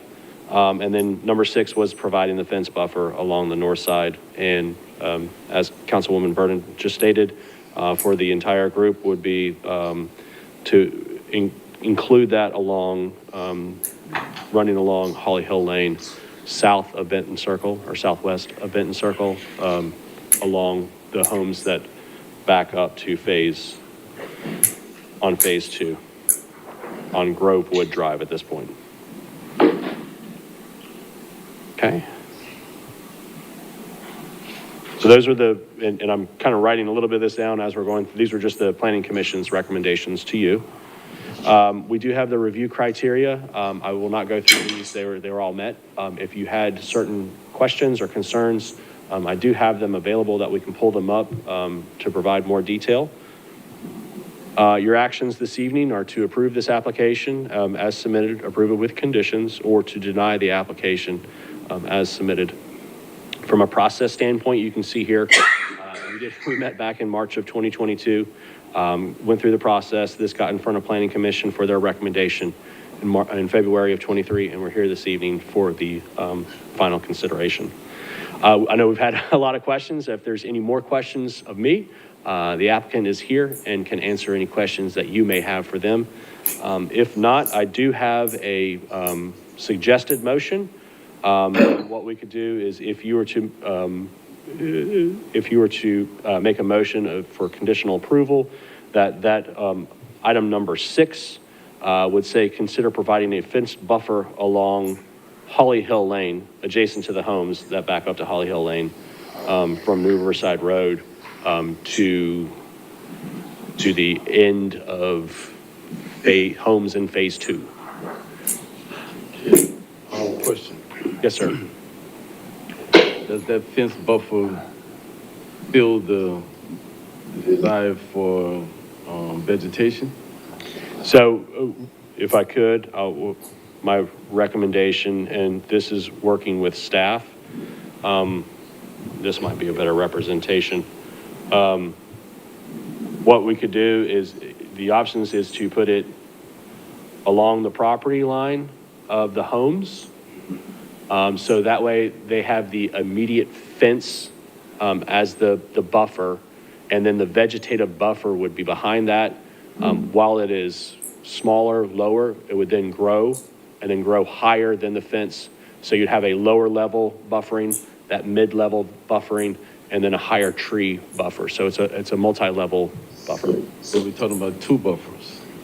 Well, we're talking about the fence to the north, and then there's still the vegetative buffer that runs on the south side of Holly Hill Lane. So this would be what we refer to as the south side. So no fence on the south side, just the north side? Yes, sir. Okay. Yes. And that being, just for clarification, if I may, because I went out there with Stephen and Kevin, and we walked it through the woods. Those houses that Emily's referring to on the southwest side of phase two, when that road does get completed all the way through there, that's going to be in their backyard. And just as it's important now to do it all the way from New Riverside Road to Benton Circle, that's going to be an issue when we or whoever goes in there, the county or us or whoever ends up making this road, those houses need to be protected, or, some type of consideration, so to speak. Correct. And, we all know that road's going through there. It's been there on the maps for 20 years, and it's eventually going to be completed. So I think the fence would be a smart move and make those people not feel like somebody's coming through their back. Yes, sir. Yard. Has the applicant talked to you about going ahead and, would they consider extending the road now as this first phase of the road is being built to minimize the impact on residents in the future? No, ma'am, that has not been discussed. It would be the same applicant. Unless we asked if they would consider taking it to the end of their property. That's what it is. It's not the same applicant here tonight. That's the county. So the right-of-way beyond there, it's my understanding, is owned by New Riverside LLC. LLC or whatever Yes, sir. their title is. Holly Hill Lane is owned by them, Yes, ma'am. and that will remain, or that will be a public road and not a private. It is there, the right-of-way is there. I can't guarantee that, in the sense of, is it a private, public, the final ownership of that? At this time, I don't know. So the applicant is here, and they might be able to answer that. Sure, better that than would be I can. great, So, if we could get an answer I on think it'd be that. important to confirm that that is going to be a public road. yeah, I mean, it's public in the sense that people will be able to drive on it, but it's not necessarily publicly owned. Yeah. Okay. Lauren? Hi, how are you? Good. Hi, I'm Laura Nemec. I'm with the applicant, and I also work with New Riverside LLC. So this is a private road. There are several property owners that have easements to that road. Heritage at New Riverside, Beaufort County, Town of Bluffton, Beaufort Jasper, and then both sides of Alston Park have access to this road. So it's not public in the sense that Highway 46 is public, but anyone traversing to those different parcels would be able to access it in an attempt to get to those parcels. So, and then as far as paving beyond that entrance, really the county has an obligation to pave beyond that Benton Circle, and we can certainly engage in conversations with the county to see if they're ready. Excuse me, for clarity. The county, are you saying beyond Benton? Yes. Beyond All the way it. to the water. Okay. Gravel. And in this presentation, is there a guarantee that we can tie into that road at Benton? Or either side of Alston Park may tie into Holly Hill Road, so there's access across Holly Hill Road for both sides of Alston Park. Phase 2A, which is on the north, and then 3 that's on the south, or all the north phases. And then the parcels that access down at the end of it, I don't have Let's go. but yeah, thank you. Or the aerial. Do I get to drive? Yeah, go for it. Oh my, okay, all right, here we go. So the county parcel is down here, and they have perpetual access off of Holly Hill Road that ties in here to New Riverside. There's a spur that goes up here, it's called Founder's Way, that backs up to Heritage at New Riverside. And there is, I believe, pedestrian access, if not other access there. Pedestrian right now. Pedestrian. And then the town has a linear trail here that they're also able to access through Holly Hill Road. So in the sense that the town and the county both have property at the end of this road, it is open to the public. But it will be a privately held road, and the residents of New Riverside will eventually have that, most likely as common area. Right. And the residents in Heritage at New Riverside have a right to connect. To connect in some That capacity. shows it on the original There is, future. I believe, a foot connection, pedestrian connection at this time. There will be a walking trail that connects all the way through. I don't know what the future plans are for the Heritage at New Riverside developer, what their plans to connect are, but there is a spur that goes off in that direction. And then. Right, and Heritage at New Riverside are paying New Riverside LLC for use of New Riverside Road and have been since the beginning. So why would they be paying for a road that they can't get to if they're not going to get there? You know, I mean, I can understand it's not all done at the same time. Right. But that's where we are, and those people want to be able to go to school and utilize what they're paying for, you know, and it's a significant amount of money that they've been paying, and that's why we need more roads, so that's. Definitely, and I have spoken with the county recently to ask their appetite for making that connection to their parcel. So if we can get everyone working in concert, we can speed this up, but it is a sequencing thing, so. Right. That's all I have, unless you guys have any other questions about the road. Great, thank you. Any questions for Kevin? I have a few more questions, just a few things I want to confirm. Are any of the wetlands being disturbed? I think you show, one of the slides shows, yes. So all the wetlands to the south, nothing's being disturbed, no trees will be removed? No, ma'am. The only possible item, when the actual stormwater, where the stormwater is located, for a final discharge, that they would have some piping, riprap that would extend to the wetland for that discharge, but that's it. And again, just another confirmation, the developer by right has the 76 units, so we are not adding any density to what they are allowed. Yes, ma'am. Is there any on-street or overflow parking? I didn't see. No, ma'am, there is none. And I think I read in the presentation that there's garage that allows 2 and then 2 in the driveway. Correct. So as required by code is 2 off-street parking spaces. Typically, a 2-car garage. Since over the years, we have established that while building setbacks maybe anywhere between 10, 15 feet from the right-of-way, it is established that the garage would be set back to either 22 or 25 feet in order for a vehicle to be parked in the driveway that is not encroaching into the right-of-way or over a sidewalk. So in past master plans, we have, that would in essence provide 4 parking spaces. However, additional on-street parking spaces have been referred to, and other sites we have worked with the applicants. If that is something that town council is interested in, you could make it a condition of approval, and what we would do is we would work on updating the plans in order to provide, where applicable, to provide some pervious parking spaces. Love that word, pervious. Yes, we've worked some other neighborhoods. We're able to do that, and it seems that it works out in order to have these little parking pods throughout the community.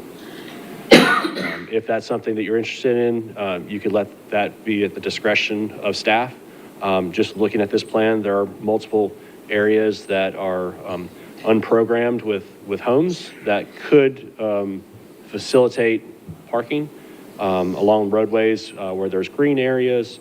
Some of the areas here around this intersection where there's no homes, we could look to see where we could add some parking spaces. I think that would be wise, and I would be in favor of that.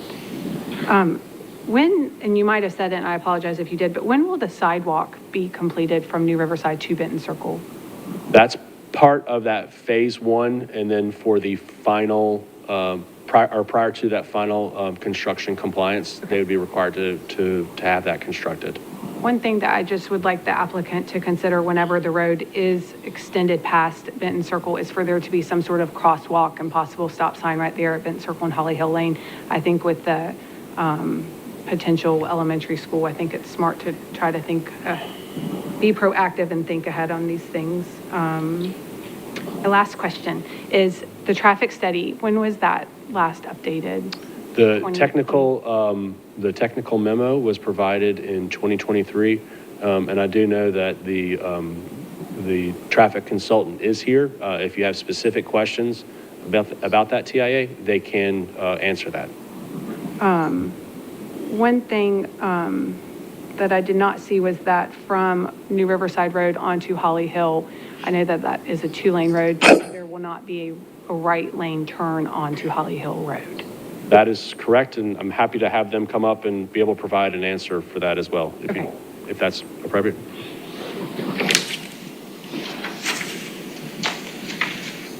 Thanks, Kevin. Yes, Hey, Dylan Turner with Kimley Horn. Our office address is 1080 Morrison Drive in Charleston. So yes, we did this study back in 2013. 2013 or sorry, 2023? 2023. Okay, Just get a little way back. Yeah, thank you. confirming. 2023, almost 2 years to the date. February 8th is the date on that. And so what we did is a right turn lane warrant. And so you have two things in the traffic world. You have capacity and safety. So capacity is your level of service and delays. And if you'll have the memo, I think it's in the packet, you'll see the delays are A's and B's, which are really good. Those are really good levels of service. The next thing then is, okay, well, let's check the safety of it. So we ran a right turn lane warrant, and it was underneath the threshold by a pretty significant margin. So there's a chart in the traffic study that I'll show here. And if y'all can't see me, I want to pass it around too. But that triangle here is the number of turns that we're projecting. You want to be above this line here to warrant the study. So we're pretty far away from warranting that right turn lane. So it wasn't recommended. So is that just taking into account that phase 3? It's phase 3 plus some redistribution from phases 2 and 1. So we wanted to be conservative and not just assume that it was only this that would access that. So we did take in some redistribution from Benton Circle as well. Did you take into consideration the future of that road tying into Heritage at New Riverside as well as the county property? Right. So that we didn't have information for. And so there isn't consideration for that. But I would say when the park was to come back up, or when, if that connection is made, that it could be, if there's a way you could re-look at it. Because that's kind of, in this world, it's a little bit pie in the sky of the if type of connections. Sure. And that's something that as we move forward on, if we were to move forward with the development of that entire roadway, we would first start, in essence, with a traffic assessment with a traffic consultant. They then determine if it is appropriate or warranted at that time. And then as we moved forward with design, it would have been included at that point. Thank you, Kevin. Yes.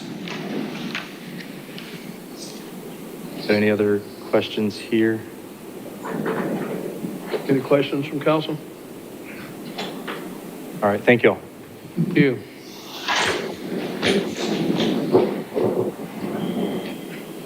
So, with our comments, Kevin, what, somebody got that all documented and added in? Yeah, into a motion, or? I was, if I may, I was kind of writing that down. So with the conditions that we have listed here, 1 through 5, I don't believe that there was any concerns with those items. Specifically for number 6, is the applicant will provide a fenced buffer along the north side of Holly Hill Lane adjacent to the residential homes that back up to Holly Hill Lane, period. The entire Holly Hill Lane? Yes, period. So no, it would in essence remove the New Riverside Drive to Benton Circle, and Mr. Whitmer is here. Let me finish these. Sure. I was gonna jump in there. Sure. And then number 7 would be the applicant will work with staff to provide additional on-street parking where applicable. And number 8 is the applicant would install striped crosswalks at Benton Circle, Holly Hill Lane.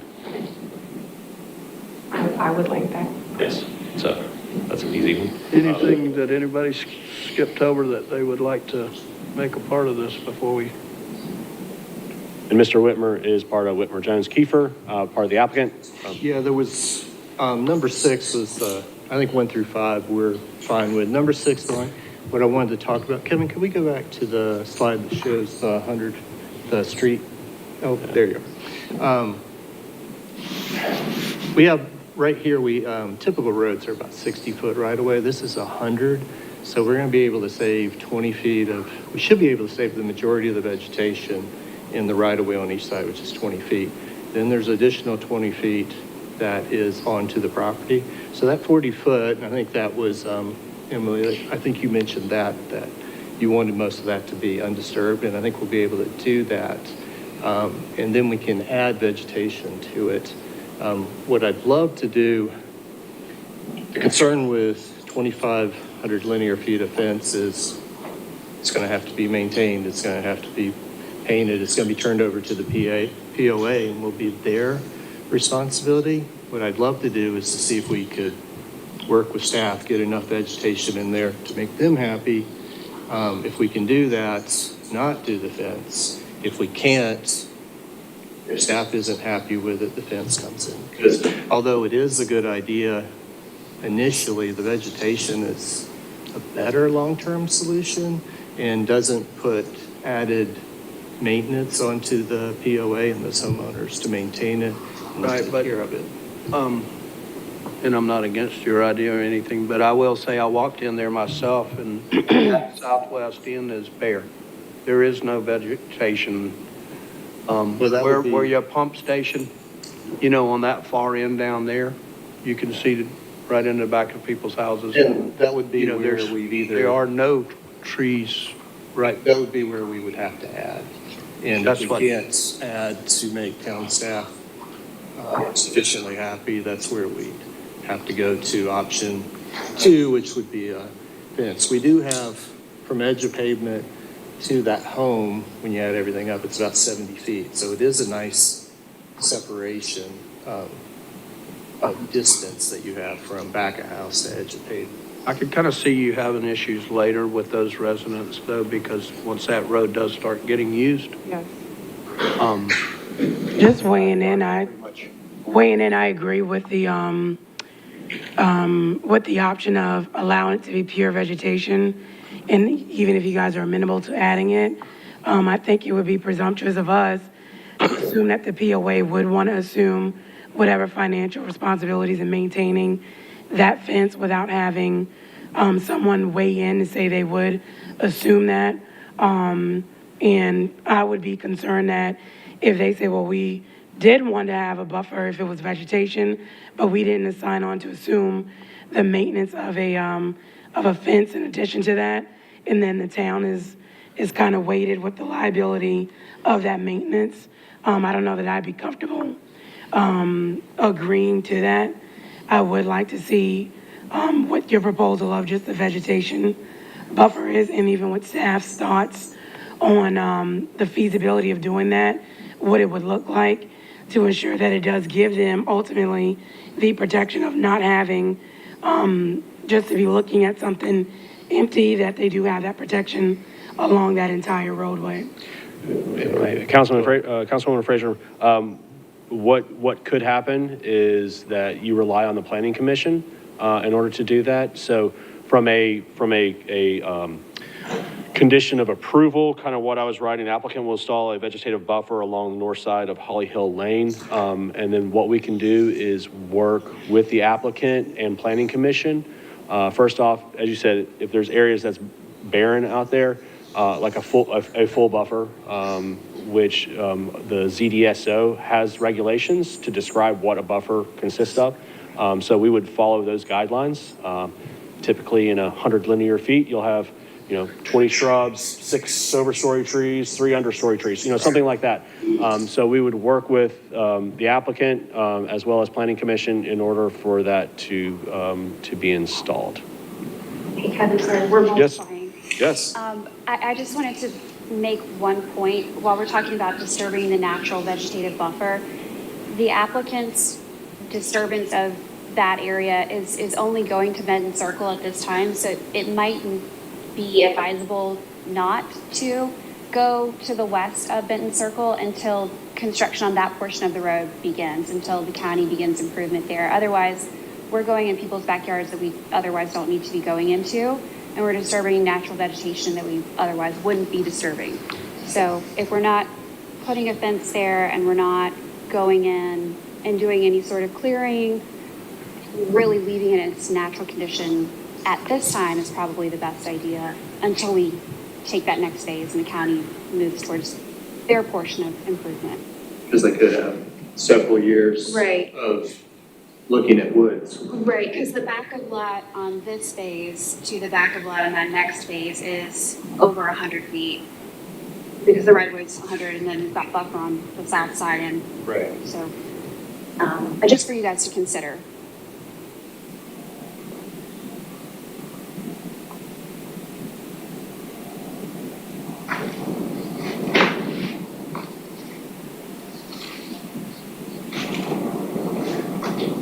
So Kevin. I'm writing a condition here for you.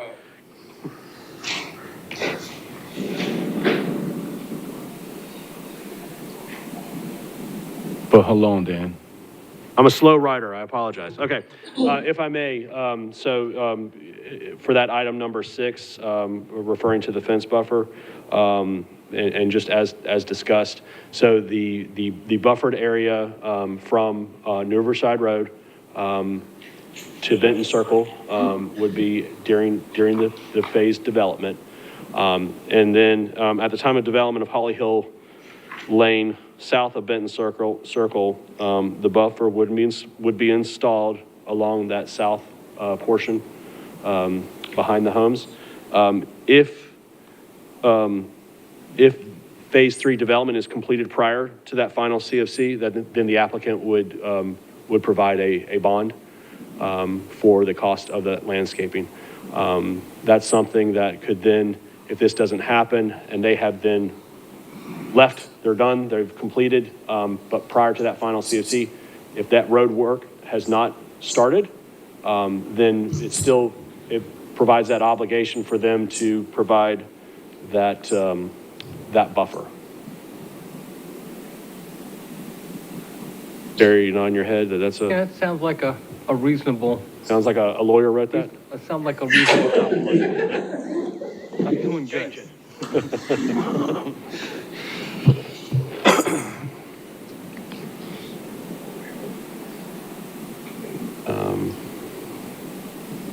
So again, we're at the suggested motion. So. Remind me, in addition to what you have listed here, what the other, Yeah, so we're referring to 1 through 5. Then consider providing the fence buffer along north side of Holly Hill Lane adjacent to residential homes that back up to Holly Hill Lane from New Riverside Road to Benton Circle.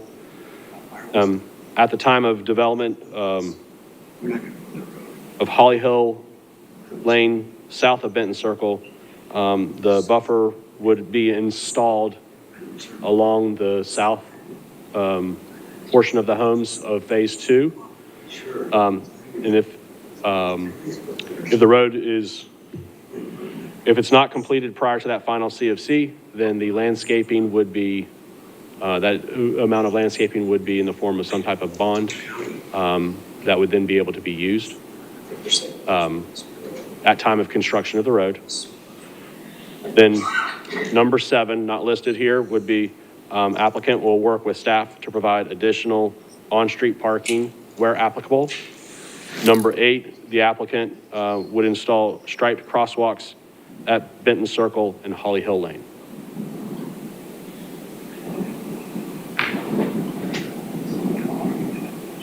The applicants is here, 7 and 8. Are they willing to sign on to that tonight? I will let the applicant speak on that. What was the question? Sorry, we were talking to each other, so. 7 and 8. 7 and 8. Would you mind reminding us what 7 and 8 are? Work with staff on pervious parking Okay. and stripe the crosswalks at Benton Circle. Yeah. Yeah. Yep. Where it comes across from phase 2 into phase 3. Okay. Yes. Those are acceptable. Would you mind refreshing us on the bond for the landscaping and buffering? A bond, I might need some assistance here, Terry. Okay, all right. I'll keep it up. Because phase 3, Would it just go to Benton Circle? I just was wondering. So from New Riverside Road to Benton Circle is as what it's already been discussed. Okay. And then the portion from Benton Circle south, we'll refer to it as south or west. West, yep.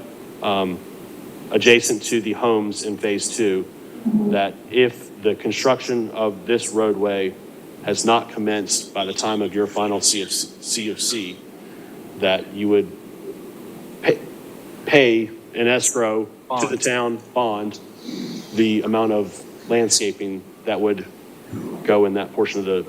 I wonder, I wonder if that should be the county's obligation. This developer doesn't have any obligation to make any improvements to Holly Hill Road beyond Benton Circle. It's not for the road, it's just for the landscaping. Just some landscaping on this portion here. On the backside of phase 2. Backside of the homes on phase 2. We're not impacting that area though. We don't even have that property. Our property limit is the south side of Holly Hill Road. So if we're talking about landscaping along the south side of Holly Hill Road, that seems logical. But the north side where we're not impacting it in any capacity and it's not our property, that's, whose property is it? Holly Hill Road is owned by New Riverside. Riverside? Right, and so this applicant has authority to improve it and put a road, an improved road on it to the extent that they need it, and to Benton Circle, right, but to go beyond Benton Circle, you have to go back and get approval to impact that property that's not owned by this developer. But so how would that work? Kevin, help me with this. I understand what she's saying, but I still understand that when the road is a right-of-way already with the intended future use to go all the way to the county property and down to the water, as well as New Riverside Heritage. Right now, when that road is built, you're not going to have the buffer behind your project, your home, phase 2, because whatever's existing, whatever's there now. Right. It's fine right now, but the buffer, the actual right-of-way is serving as a buffer. When it's improved by the party that needs to make that next section of improvement, could that party be required by the planning commission and staff to put buffering? What I'm saying is we're going to end up with a development that's going to blame us for them not having a buffer. Kevin, Yes, sir. can you put your cursor on the, go to Benton, right there, and start slowly following that green area to the left, which is west, I guess? Yes. All right. So you're on the north side of the future road, right? Yes. Who owns that strip there? That is owned by, that would be the, New Riverside LLC. Well, within reason, but those houses come all the way there too. See the green? I do, but I'm asking the question because I need clarity. I'm confused with all of this. So back to that. So New Riverside LLC owns this area back there. Right. Now come straight down, across the road, right there. Who owns that? Alston Park Phase 3. Okay, so two different owners. Right. So what we're trying to get you to do, and it may not make sense, is to encumber you to do something on the other side of the property over there on somebody else's land.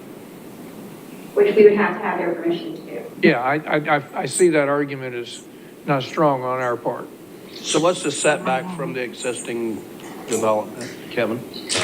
From the back of lots at Alston Park Phase 2, there's a 40-foot undisturbed vegetative buffer. Yes. That is owned by Alston Park. That is, well, there's a 20-foot buffer owned by Alston Park, and then there's a 40-foot buffer owned by New Riverside. The 40-foot buffer is inside the 100-foot right-of-way. Well, that's what I'm saying. When the right-of-way is used, then the buffer is disappearing. If I may make can I make a suggestion, and maybe this will help, is that the area on the south side of that portion of roadway is that we would have the applicant work to make sure that the buffer is installed to an opaque standard. So that way, this area, while the trees, and it's not being impacted along this portion, this phase, this additional landscaping could be installed along the back of these homes, which will provide that buffer that will, in essence, block them out. So any future development of Holly Hill Lane, while it's not necessarily on the north side of it, it would be on the south side of it, and would provide a thick buffering. And then as we move forward, if there was a project to create that roadway all the way through, that additional landscapings could be installed on the north side during construction. That makes the most sense to me, and I was curious what the council thinks, because again, we were trying to encumber them to do something on somebody else's property, which doesn't make sense to me. So I'm asking council, I mean, again, what we're saying is let them do on the south side, but when the road starts to be built, at that time, whoever builds the road will make sure that the landscaping is taken back in on the north side. But the buffer on the south side of the existing homes that are there right now, Alston Park owns you have a 40-foot buffer there, right? From the residential property lines. There is a 20-foot back of lot buffer that Alston Park Community owns, if I'm not mistaken. The community owns it. So this development does. There's an additional 20 foot that's part of that future right-of-way. So combined, 40 feet. Get my math wrong. I do words, not numbers. But it's still not. It's not theirs. You build a road. That's my concern is I just want Once to you build the make- road, then that 20-foot buffer that's in the right-of-way is gone. But they not building the road. No, it's not, because. But they are not building the road. 100 feet. So So it's typically, not their responsibility. you can see right here that there's a 20-foot buffer area in that 100-foot right-of-way. The only reason that they would go into that is if you had to have a utility crossing, but most of the utilities will be able to follow. Usually a 50, 60-foot right-of-way can handle utilities. So we have 60 feet, and then we have 20 feet on each side that would be that buffer area. So the intent is to maintain as much of that as possible and only go into that if you have a grading for stormwater or if you have a utility crossing. So that would be minimal. So you do have 20 feet in the right-of-way, and then you have 20 feet that's on the property in Alston Park as well. So combined 40 on each side. And so just conceptually, the road is 20 feet wide. There's 40 feet of vegetation on either side of the 20-foot road. There is, but you probably lose about. Gonna have a sidewalk too. About 20 feet on each side you would lose, which would, for utility sidewalk, all that. But that would keep 20 feet in the right-of-way and then 20 feet on Alston Park's property. You follow? So there's not a 40-foot vegetation buffer on both sides? There is, But just you're- half of it's in the right-of-way and half is on the I think the community bottom side. line I want to understand is how much of that 40-foot vegetative buffer on both the north and the south from New Riverside Road to Benton Circle will be left undisturbed? I think that's my biggest concern, is that we have seen buffers in the past, and somehow they end up getting cleared. The And I'm right-of-way says concerned about why this will be a 40-foot vegetative buffer. If the right-of-way is smaller, you would be able to maintain it. And ultimately, Kevin, I think we have given enough direction and consensus. We don't want to enforce or try to coerce the applicant to do something on property they don't own. Because ultimately, we don't have the authority to make them make decisions on behalf of a future applicant who will assume those responsibilities. But I think the conditions that everyone up here is agreeing to in terms of the pervious surfaces where they own, as well as the buffer where they own, if they are assuming those conditions in addition to what's already been approved by Planning Commission, we're good with. And it just seems that when the other applicant, at any time, and that might be a conversation we need to engage, come forward, then they need to assume the same responsibilities. So if I may, with that statement right there, that your suggested motion of conditional approval, items 1 through 5, and then item 6, we would have that into that statement, and then we'd take away the period, put a comma and an and applicant will provide additional vegetative buffer along south side of Holly Hill Lane from Benton Circle along the property to the Beaufort County owned property. So that would be completing condition number 6. And then number 7, applicant will work with staff to provide additional on-street parking. Number 8, applicant will install striped crosswalks at Benton Circle and Holly Hill Lane.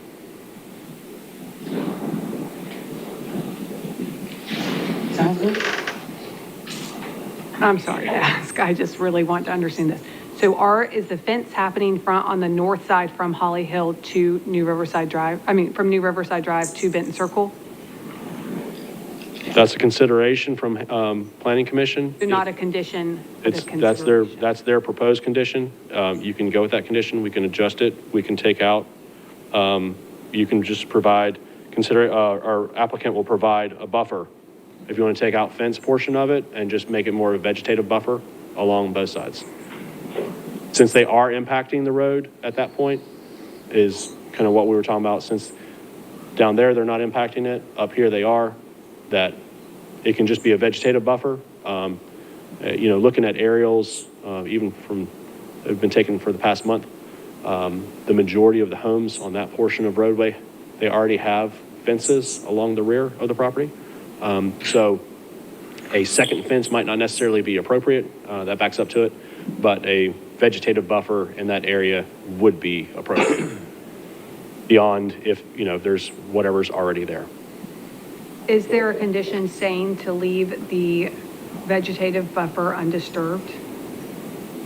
A condition. We have it in their profiles for Holly Hill Lane, and I believe that's actually on the plats that is a vegetative buffer. It is a vegetative. Yeah, so it's already clearly established that they are required to keep those as the vegetative buffers. When the road was platted, it was platted with those vegetative buffers on there. Counsel? Terry? Yes. A question.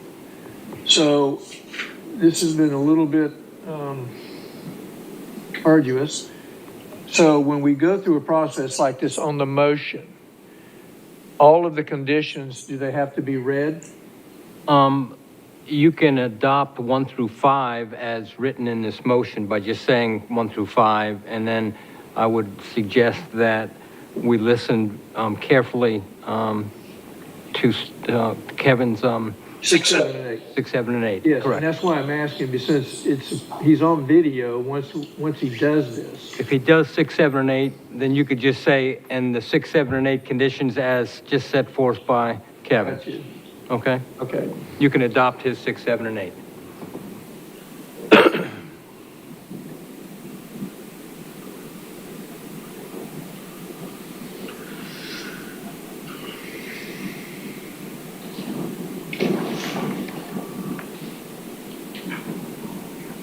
I hate to critique while you're still typing. Hush. What? Oh, yeah, go ahead.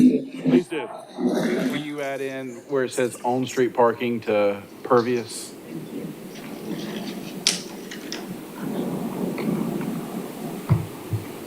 Not that you have all this pressure with everybody. No, no pressure. This looks to me like something Fred would love to read. Or you can just say, I make a motion as written. That's correct. The motion can be, I would approve as written on our screen.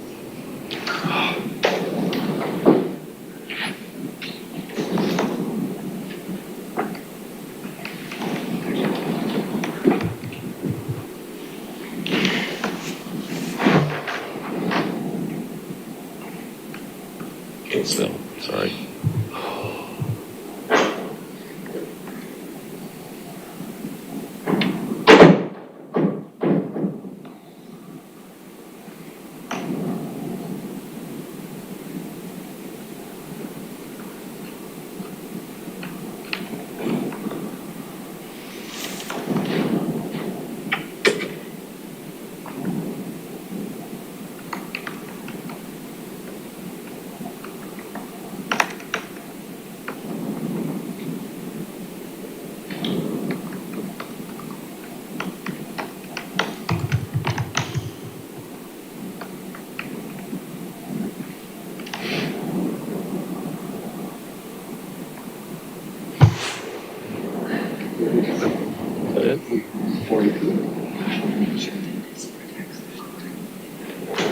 It does. That is. So remember when we had questions.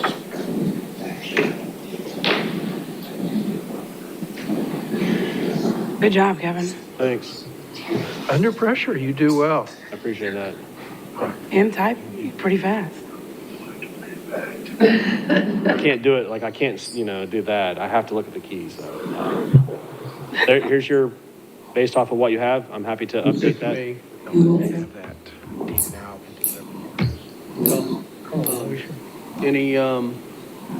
Any more discussion from council? If not, is there a motion? The north side, just to be clear, the north side is, there's 20 feet that the POA already owns, and then they add that to the 20 feet to make a 40-foot on the north side. Didn't say that very clearly, but I see you nodding. I see somebody else nodding. Okay. So the 40 feet is 20 of one entity and 20 of another. Yeah. Okay.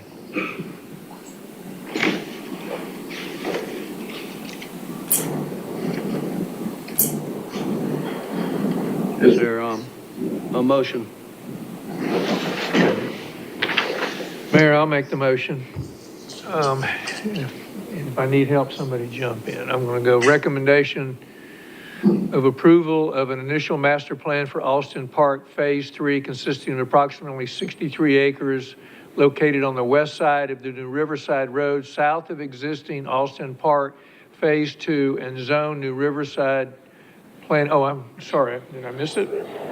I moved to conditionally approve the initial master plan for Austin Park Phase 3 consisting of approximately 63 acres located on the west side of New Riverside Road, south of existing Austin Park Phase 2 and Zone New Riverside Planning Unit Development with conditions 1 through 8 as listed on the staff report.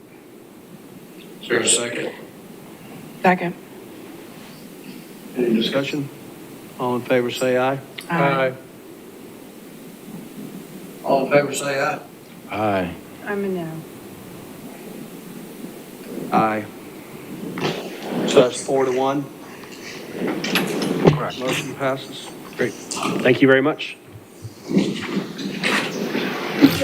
Thanks.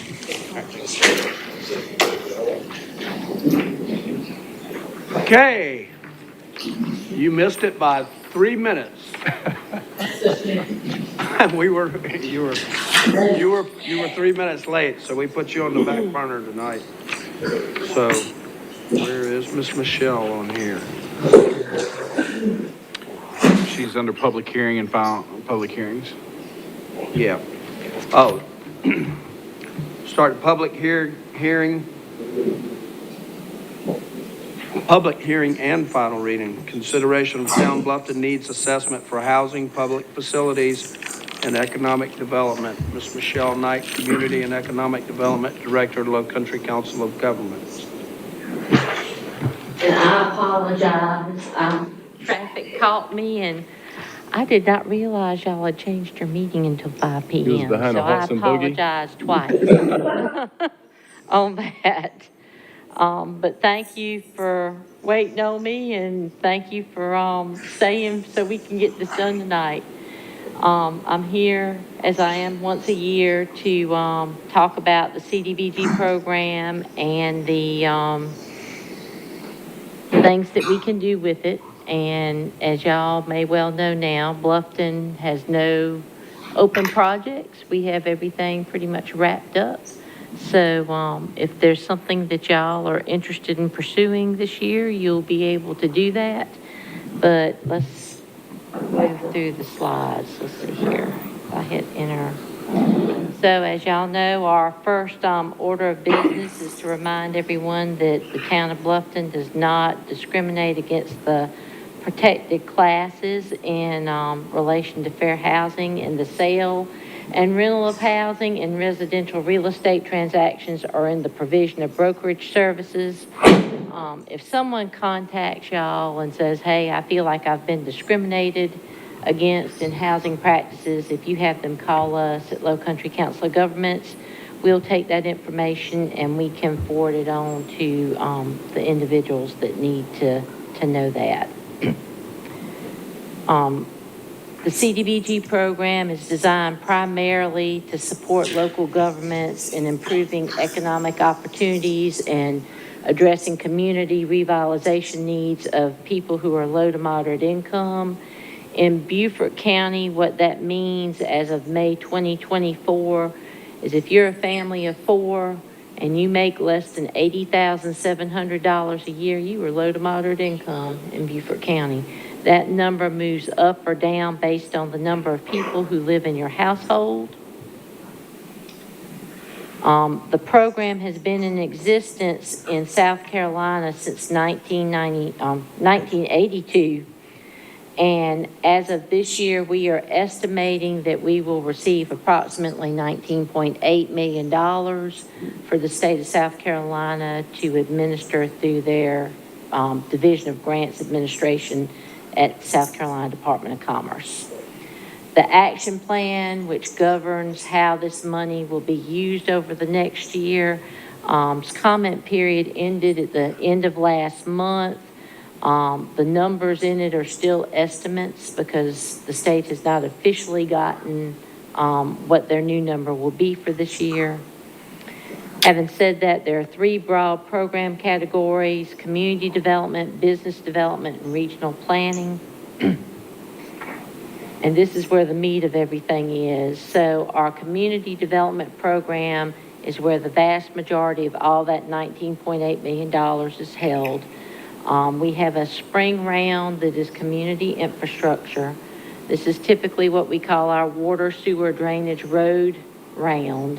There's an application request deadline of March 21st, a full application deadline of April 21st. You can apply for up to $1 million under this set aside, and a minimum application is $50,000. This is typically to either make upgrades to existing systems or to, with water and sewer, to do extensions into low to moderate income areas, primarily that are dense. That's the second priority. And then a lesser priority is less dense areas that maybe need water or sewer service. The second set aside we'll talk about on the slide is community enrichment. There's $7.3 million in that set aside. This is our fall facilities round. There's a mid-August request deadline, a mid-September full application deadline. In this set aside, we can do things like demolition of what we call white elephant buildings that are owned publicly. We can do downtown streetscape projects where there's been a significant investment already. We can do regional infrastructure studies for projects. We can look at library construction or expansion. We can look at making modifications to publicly owned facilities that serve a low to moderate income clientele. So typically this could be your senior centers. This could be things like health clinics that serve a low to moderate income population. In the past, we've done things like DSS service centers, that type of thing. Transportation-oriented public facilities. This could be like a bus stop covering, that kind of thing, or a transportation hub. We can demolish vacant and dilapidated residential structures that y'all are trying to address through your code enforcement efforts. They don't have to be owned publicly, but we can do those if you followed your code enforcement efforts there. We can do fire substations or fire trucks. We can do ambulances, but they have to be in areas that serve a primarily low to moderate income neighborhood. And we can also do public facility modifications and sidewalks. The maximum you can apply for under this set aside is $750,000. Again, the minimum is $50,000. Our third set aside under community development that we're going to talk about is local priorities. This is a smaller set aside. There's $1 million there. Maximum funding amount for our project under this set aside is $300,000. This is for us to address smaller projects that will address public health and safety. We've done trail projects under this set aside. We can do small economic development projects. The third item that they mentioned there, resiliency and a narrowing of the digital divide, what we're looking at there are typically broadband projects for pocket areas, that kind of thing, where there's an LMI component that you're serving an LMI population. We've also done things under this set aside like park projects, ADA parks, that kind of thing. Our next set aside we're going to talk about briefly is Ready to Go. This is $500,000 that's set aside to do non-competitive grant requests. So application deadlines, they're ongoing. So if you want to make a request, you put it in and then you have 30 days to submit an application. And these are basically for projects that are shovel ready. You've done all of your homework, you've acquired all your property, you've cleared all your environmental reviews that you have to for federal money. You have done your design and permitting, but for having a check in your hand, you could go out tomorrow and do the work. And these are basically these projects are to do projects that can be pursued under community infrastructure or community enrichment. But basically, you can't wait on that next deadline. So let's just say, for argument's sake, that you had a sewer issue in a low to moderate income neighborhood, a sewer maintenance issue, maybe pump station, something like that. You've missed your spring round. This comes up in July. You can't wait until next March to deal with it now. So you can put in a request and pursue it non-competitively if you've done all that upfront homework and gotten it sorted. The maximum here is $500,000 on that type of a project. They will look at waivers here, and your minimum is $50,000 again.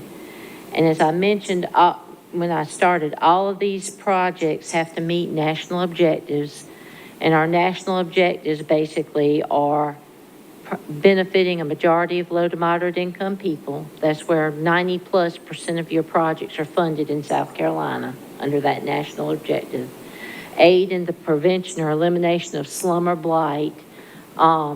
If it's not in an LMI neighborhood, that's typically in South Carolina where we do a lot of our demolition projects, what we do it under. But you have to have a council that's willing to identify an area as slum or blight. And then the third national objective is addressing a urgent community need or health threat. The best example I can give you of this that's going on right now for people are the people in North Carolina who've suffered so much from Helene. Their state CDBG program could fund projects under that national objective right now because they basically have a desperate situation. They've got to get their infrastructure back in place. So it's not necessarily an LMI component, but it's a devastation issue. The minimum match requirement on all projects is 10%.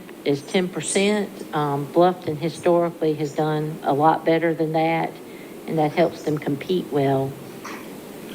The business development program set aside has $1 million in it.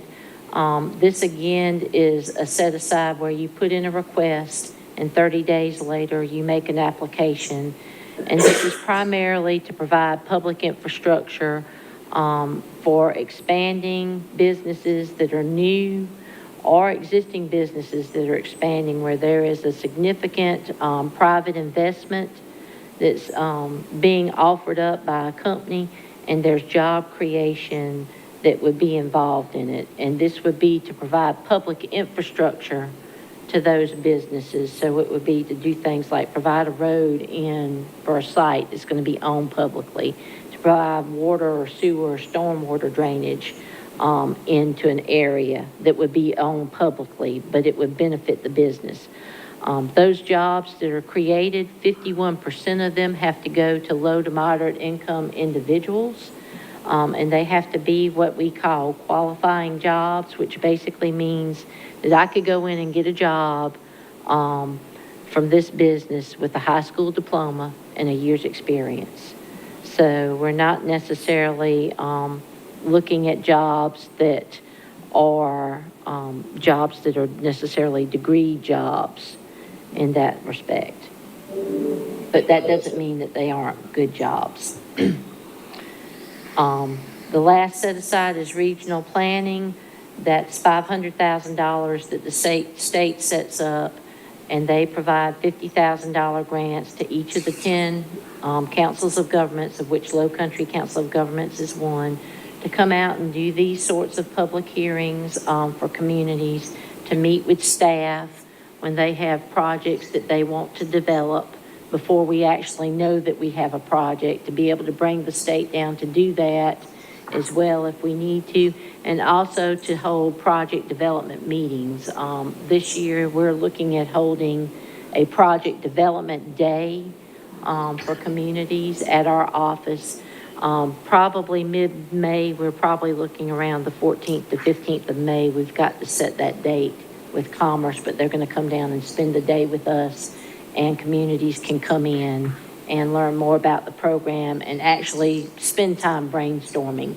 A number of your staff members have done that with us over the years, and it's netted some good projects over the years. And then the final balance of that money, that $19.8 million, goes to state administration and technical assistance. So that's to allow the state to come down and meet with us when we're developing projects too.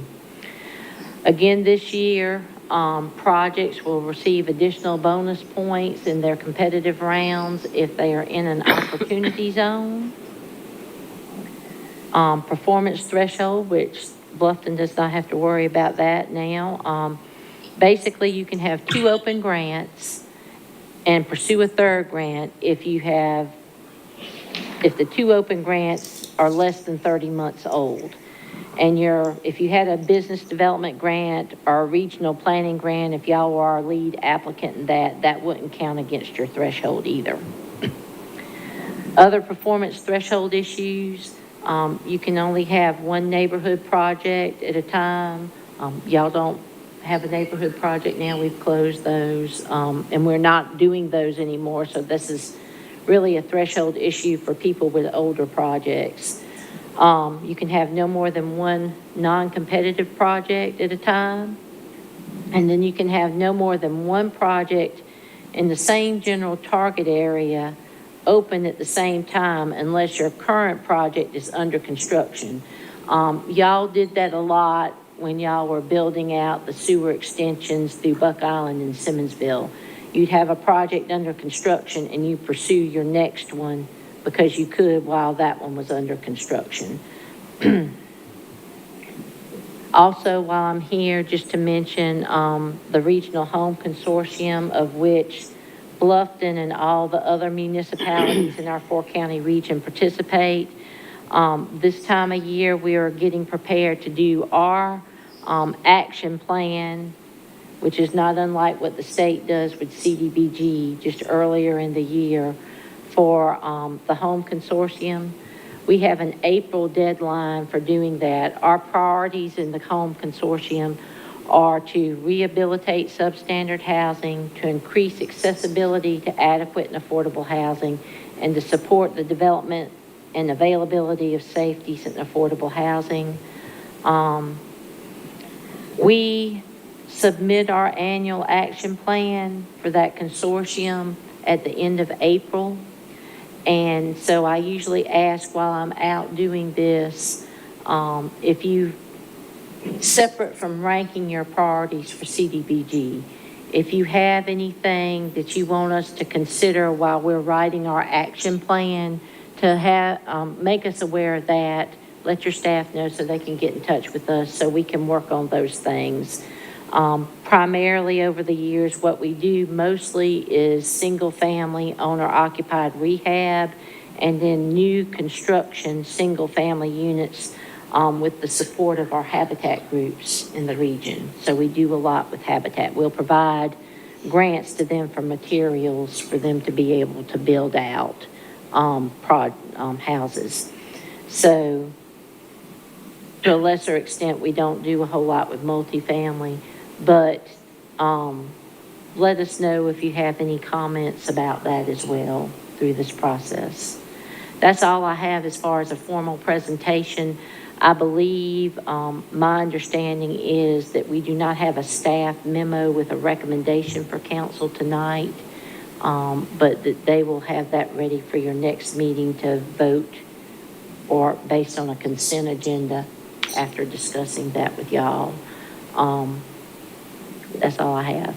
Any questions for Michelle? Yes. Thank you, Michelle. I do have a question for the grant allocation, the local priority, the resiliency, and the narrowing the digital divide. Can a grant for that be done in conjunction with a service provider, or does it have to be solely on us to do? Well, I mean, ultimately, all of these grant projects, the grantee has to be the local government. That's not to say that we don't do projects where we have a subrecipient involved that takes on the ownership of providing the service. Some of the things that we've done in the past like that have to do with our senior centers because for a long time, they're moving away from it now. For a long time, those senior centers weren't necessarily departments or council on aging or not necessarily departments of county government. So you may have, I can remember Beaufort County, for example, had Senior Services of Beaufort County, and that was a nonprofit that was separate from Beaufort County that basically managed council on aging programs. So another example of that is using Beaufort Jasper Water Sewer Authority as a subrecipient. You know, the town of Bluffton has to be the grantee for these funds, but they could subrecipient out those funds to Beaufort Jasper to manage whatever the project is. So there's some opportunities there. It just can't be a for-profit. You've got to remember that part of it. Because what I was, the reason I asked that, because there was an amazing program when I was teaching in Beaufort County School District where families who were low to moderate income could apply to get Wi-Fi in the home through Hargrave. But they had to meet certain income restrictions. But it was a way that those students could go home and be able to do homework or tap into those devices. Well, they ended the program, and so many of those students no longer have that access. So it does bring that divide back for them. So it was just, I was interested when I saw that. It may be something worth discussing and all, because I mean, quite frankly, They've given us that as an option in their program statement, but I don't know that they've figured out exactly what that will look like on the Right. ground. So it may be an opportunity to have some discussions and maybe do something different as a pilot. So there's a possibility there. Thank you. That's definitely something to look into. And then my last question could be to you, but more so to council also. What you're mentioning with the housing consortium and some of the objectives there tie exactly into what we do with the neighborhood assistance program. And I was wondering if that's something for us in terms of applying for that grant that we could be able to. We have in years past, done some things in conjunction with the Neighborhood Assistance Program. What we found is that it is better, I think, for both programs, for one of us to go in and do what we can do with our program, and then let the other group go in separately. Because when we try to marry it all together, then we get kind of stuck. Your rules, the Neighborhood Assistance Program that the town of Bluffton has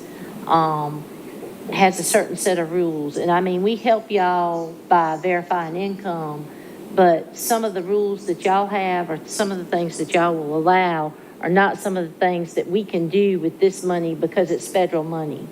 For example, y'all can make the decision if you want to, or at least you could at one time, unless you've changed your program rules.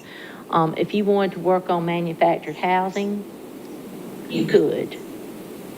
We can't. We cannot touch any mobile homes, period, with our money, which is unfortunate. Right. And all, because that's one form of housing that we have in this region. You know, if that's what people can afford, that's what they can afford, but there's a reason behind it. Right. As far as the federal government's concerned. So that's one example, and there are others too. But the fact of the matter is, we found that it's better, you know, if you have a client that y'all can assist with some things, but you can't do everything, then let y'all do those things and step back from it, and then let us look at, because the other thing is, with your program, you can make some decisions about, well, we need to fix Mrs. Jones's roof. That's a priority. But maybe she's not going to get, I don't know, new flooring or something like that. If we go in and we touch a house, we have to bring everything in it up to code. Or you might decide, well, we'd like to be able to give her some new cabinets. That's an upgrade. It would be nice for her. We can afford to do that. But with us, if it comes down to having that roof done and getting wiring done and all that, and there's not enough money left in the budget for new cabinets, then we're just going to let that go, because that's a cosmetic thing. So, I mean, and I'm not saying that's what you do, but I'm just saying you have more flexibility to make those kinds of decisions in your program because it's locally held and y'all set your parameters. Right.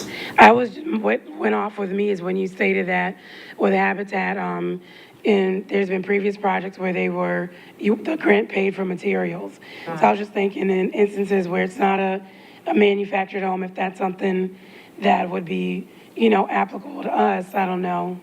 We do that with new construction. Okay, got you. It's new construction. So if you tell me that the Neighborhood Assistance Program is going to get into the new construction business, then there may be an opportunity there. But basically what we do that with is new construction. So they'll have a site. We've cleared it environmentally through the requirements, because this is federal money too. So we have to do that just like we do with CDBG. Right. We've cleared it environmentally. They have had their client go through that process of, you know, understanding household budgeting. The finance classes are things that they want them to do, the housing counseling and all. And they provide the construction manager and the labor, and we provide X number of dollars for materials. We're working on some projects with them right now. on Colony Drive. I think it's a Jasper County project right now, but the last ones we finished up were Beaufort County. They were on Walnut Street in Beaufort. So, Thank you. Any more questions for Ms. Knight, Mr. Mayor? Yes. Okay. I think you said we don't have an agent assigned to us right now. Is that what you said? We don't have someone that we call when we need. It used to be Ms. Johnson. Has someone replaced her? as far as housing's concerned, the person who's doing the lion's share of that right now is Tiffany Dantzler in our office. We've kind of divided the workload a little bit more. I'm still in it some, probably more than I normally would be in it, just because Tiffany's not been there as long. You know, she's 2 to 3 years in. Barbara was 25 plus years in, so there was a lot of institutional knowledge that was lost with her passing. So, you know, I'm in it some, but primarily Tiffany is the person that we feed through. The things that I'm doing more with right now with the home consortium is trying to get us to where we can step into some of the other new construction things we need to do with our art money. Because, you know, we have, there was the May River Village Phase 3 out here that we participated in that was a multifamily rental, along with the State Housing Authority and the tax credit program. We've got another project that's under construction in Beaufort, Carrington Manor, that's like that. And we would like to do some more with the art funds that we have for that. We have to have those expended by 2030. And we've probably got, I'd say probably around $2 million that we need to spend by 2030 on that. Last question. If the town wanted to partner with a nonprofit such as a community center, how would that work? Well, the town, for a community center, a multi-purpose center that's going to serve low to moderate income individuals, well, the first thing is the town's going to have to own the property and the building and just lease it out to that nonprofit. And then they're going to have to prove that they have, from a financial standpoint, the ability to operate it at least 30 hours a week and be able to give us pro formas for 5 years to show that they can keep it, that we won't, you know, let's just say that we develop this You project. already answered my question. I've already answered it. Town won't own it. The town doesn't own it. Okay. Well, I mean, any kind of a building, project where you've got like a library, a workforce center, a senior center, or something like that, the local government has to have ownership of the facility. But then they partner with the nonprofit. Anything else from Ms. Michelle? Real quick, I heard two things, whether they apply to us or not. I know that the, talked about the business development program. I don't know if there's an opportunity for our Don Ryan Center to participate in that. And then also, I know in the consent agenda on the police side, normally there's a lot of structures that seem to be dilapidated or whatever. I think I've seen some of those over a period of time. There may be opportunities there. I know that we used to take down buildings. I know I had a mobile home when I bought my house over there on Lawton Street that was derelict, and the town removed it. So there may be opportunities there that I throw out. Last question real quick is, in today's environment, so when does the federal funding normally get released down to the state that flows to LOCOG? As far as these programs are concerned, we draw them, and the state does the same thing with CDBG, out of an integrated system as we need them. So even like with our home consortium, let's just say Habitat sent me the invoices for one of their housing units this week. I go through those invoices and we make a draw request through it based on our program years in that computerized system. So the money for the program years that have already been approved are out there. They're not going, I don't think, if you're asking me if this money's going to go away, I don't Yes. think that they can be pulled back arbitrarily if we've already got commitments out there for them. Now, the money for this new program year, it is not uncommon for us to be going through these public hearings right now and them not have their final number. It's not uncommon for me when I'm doing the action plan for the home consortium not to have the real number yet and base it on an estimate based off of last year's figures, just because they don't seem to move that fast, even in years where there's not a administration change, to be able to have those numbers by the deadlines that they want us to have these documents done. Thank you. So, you know, for home consortium last year, just as a point, we passed the action plan for the program money at our April board meeting. We didn't find out, I think we got the award notice with the real numbers in August. Okay, so, anyway. Before we close this, I want to call for public comment for the public hearing. First call, public comment. Second call, public comment. Third call, public comment. This hearing is over. Okay, time to move on. Getting sleepy. How about y'all? How about you? All right, let's see, we got consent agenda next, right? Consent agenda, anybody like to remove anything or Yes, I'd like to remove item 3. discuss? Item 3, Mr. Hamilton wants to remove item 3, which is consideration of a resolution authorizing acceptance of easement donations from property owners necessary to complete a portion of the Public Safety Cameras Phase 6 project. And that will be Ms. Kim Jones, Director of Projects and Watershed. And Chief of Police, will you please pull up the staff report? There's no point for this. Property, where is this property and who is the owner of the property?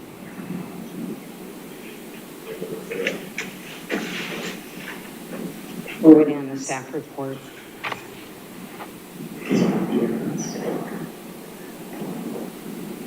Just do the HTML.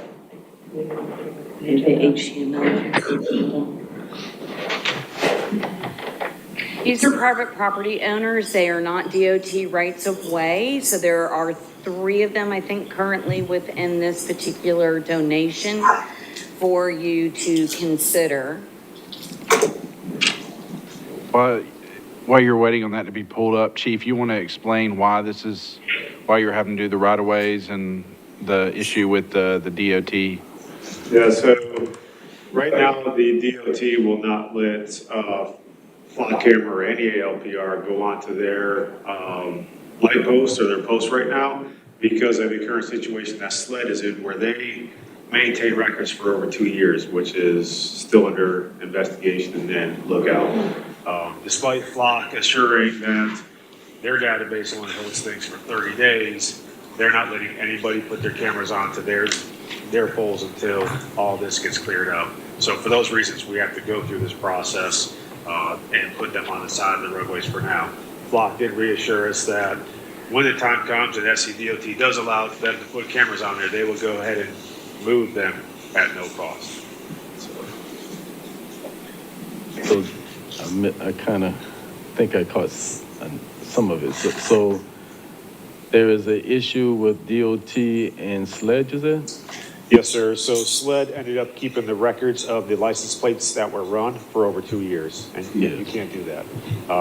We have a retention. We have it actually in our policy, in our contract with Flock, that they will only hold it for 30 days, and then it gets wiped out so that we can no longer access it.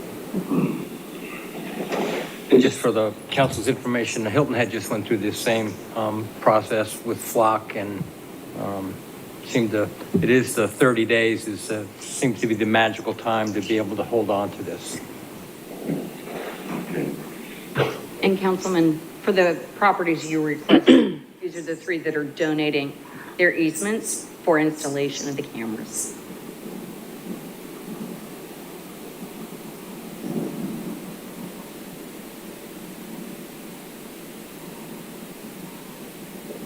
Who's Rotunda Land? They're the ones that bought the old Carolina Golf Course. When? Recently. I didn't know they did. Neither did I. Anyway, Okay. Any more questions for, anything else anybody want to do? Or ask? I don't think Bridget knew, Bridget, we pulled this number 3 of the consent agenda while you were gone, so, just so you know why we there. Any questions about this, Bridget?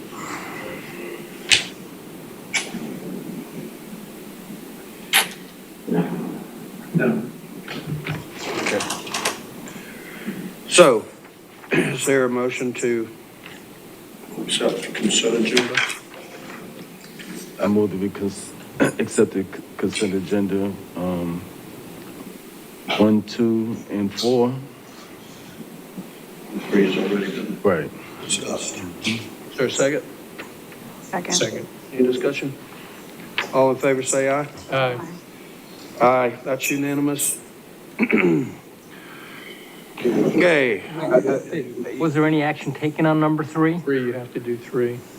You'd have to approve the resolution to accept the easement. If in fact you wanted to approve 3, you'd need to approve 3 separately at this point. So that needs to be a separate motion. Should be a separate motion, yes. Who wants to make that? Mayor, I'll move on the consent agenda that item number 3, the consideration of a resolution authorizing acceptance of easement donations from property owners necessary to complete a portion of the public safety camera Phase 6 project be approved. Is there a second? Second. Any discussion? All in favor, say aye. Aye. Aye. Is that sufficient, Chair? Yes, that works. Thank you. Okay, next we'll move into executive session. Sure. Yeah.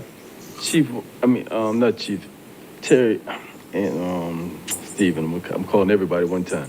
Stephen, stuff like this, we need to discuss instead of putting on the consent agenda, because I wouldn't have known anything if I didn't pull that.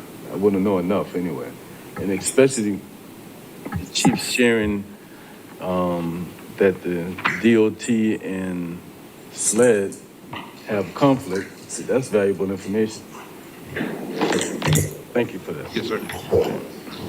Okay, is there a motion to move in executive session pertaining to legal matters relating to the receipt of legal advice regarding proposed municipal code of ordinance and unified development ordinance amendments as they relate to development agreements and potential litigation pursuant to South Carolina Freedom of Information Act 30-4-70A2? Is there a second? Second. We are in executive session.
Executive session, no votes were taken, no action was taken.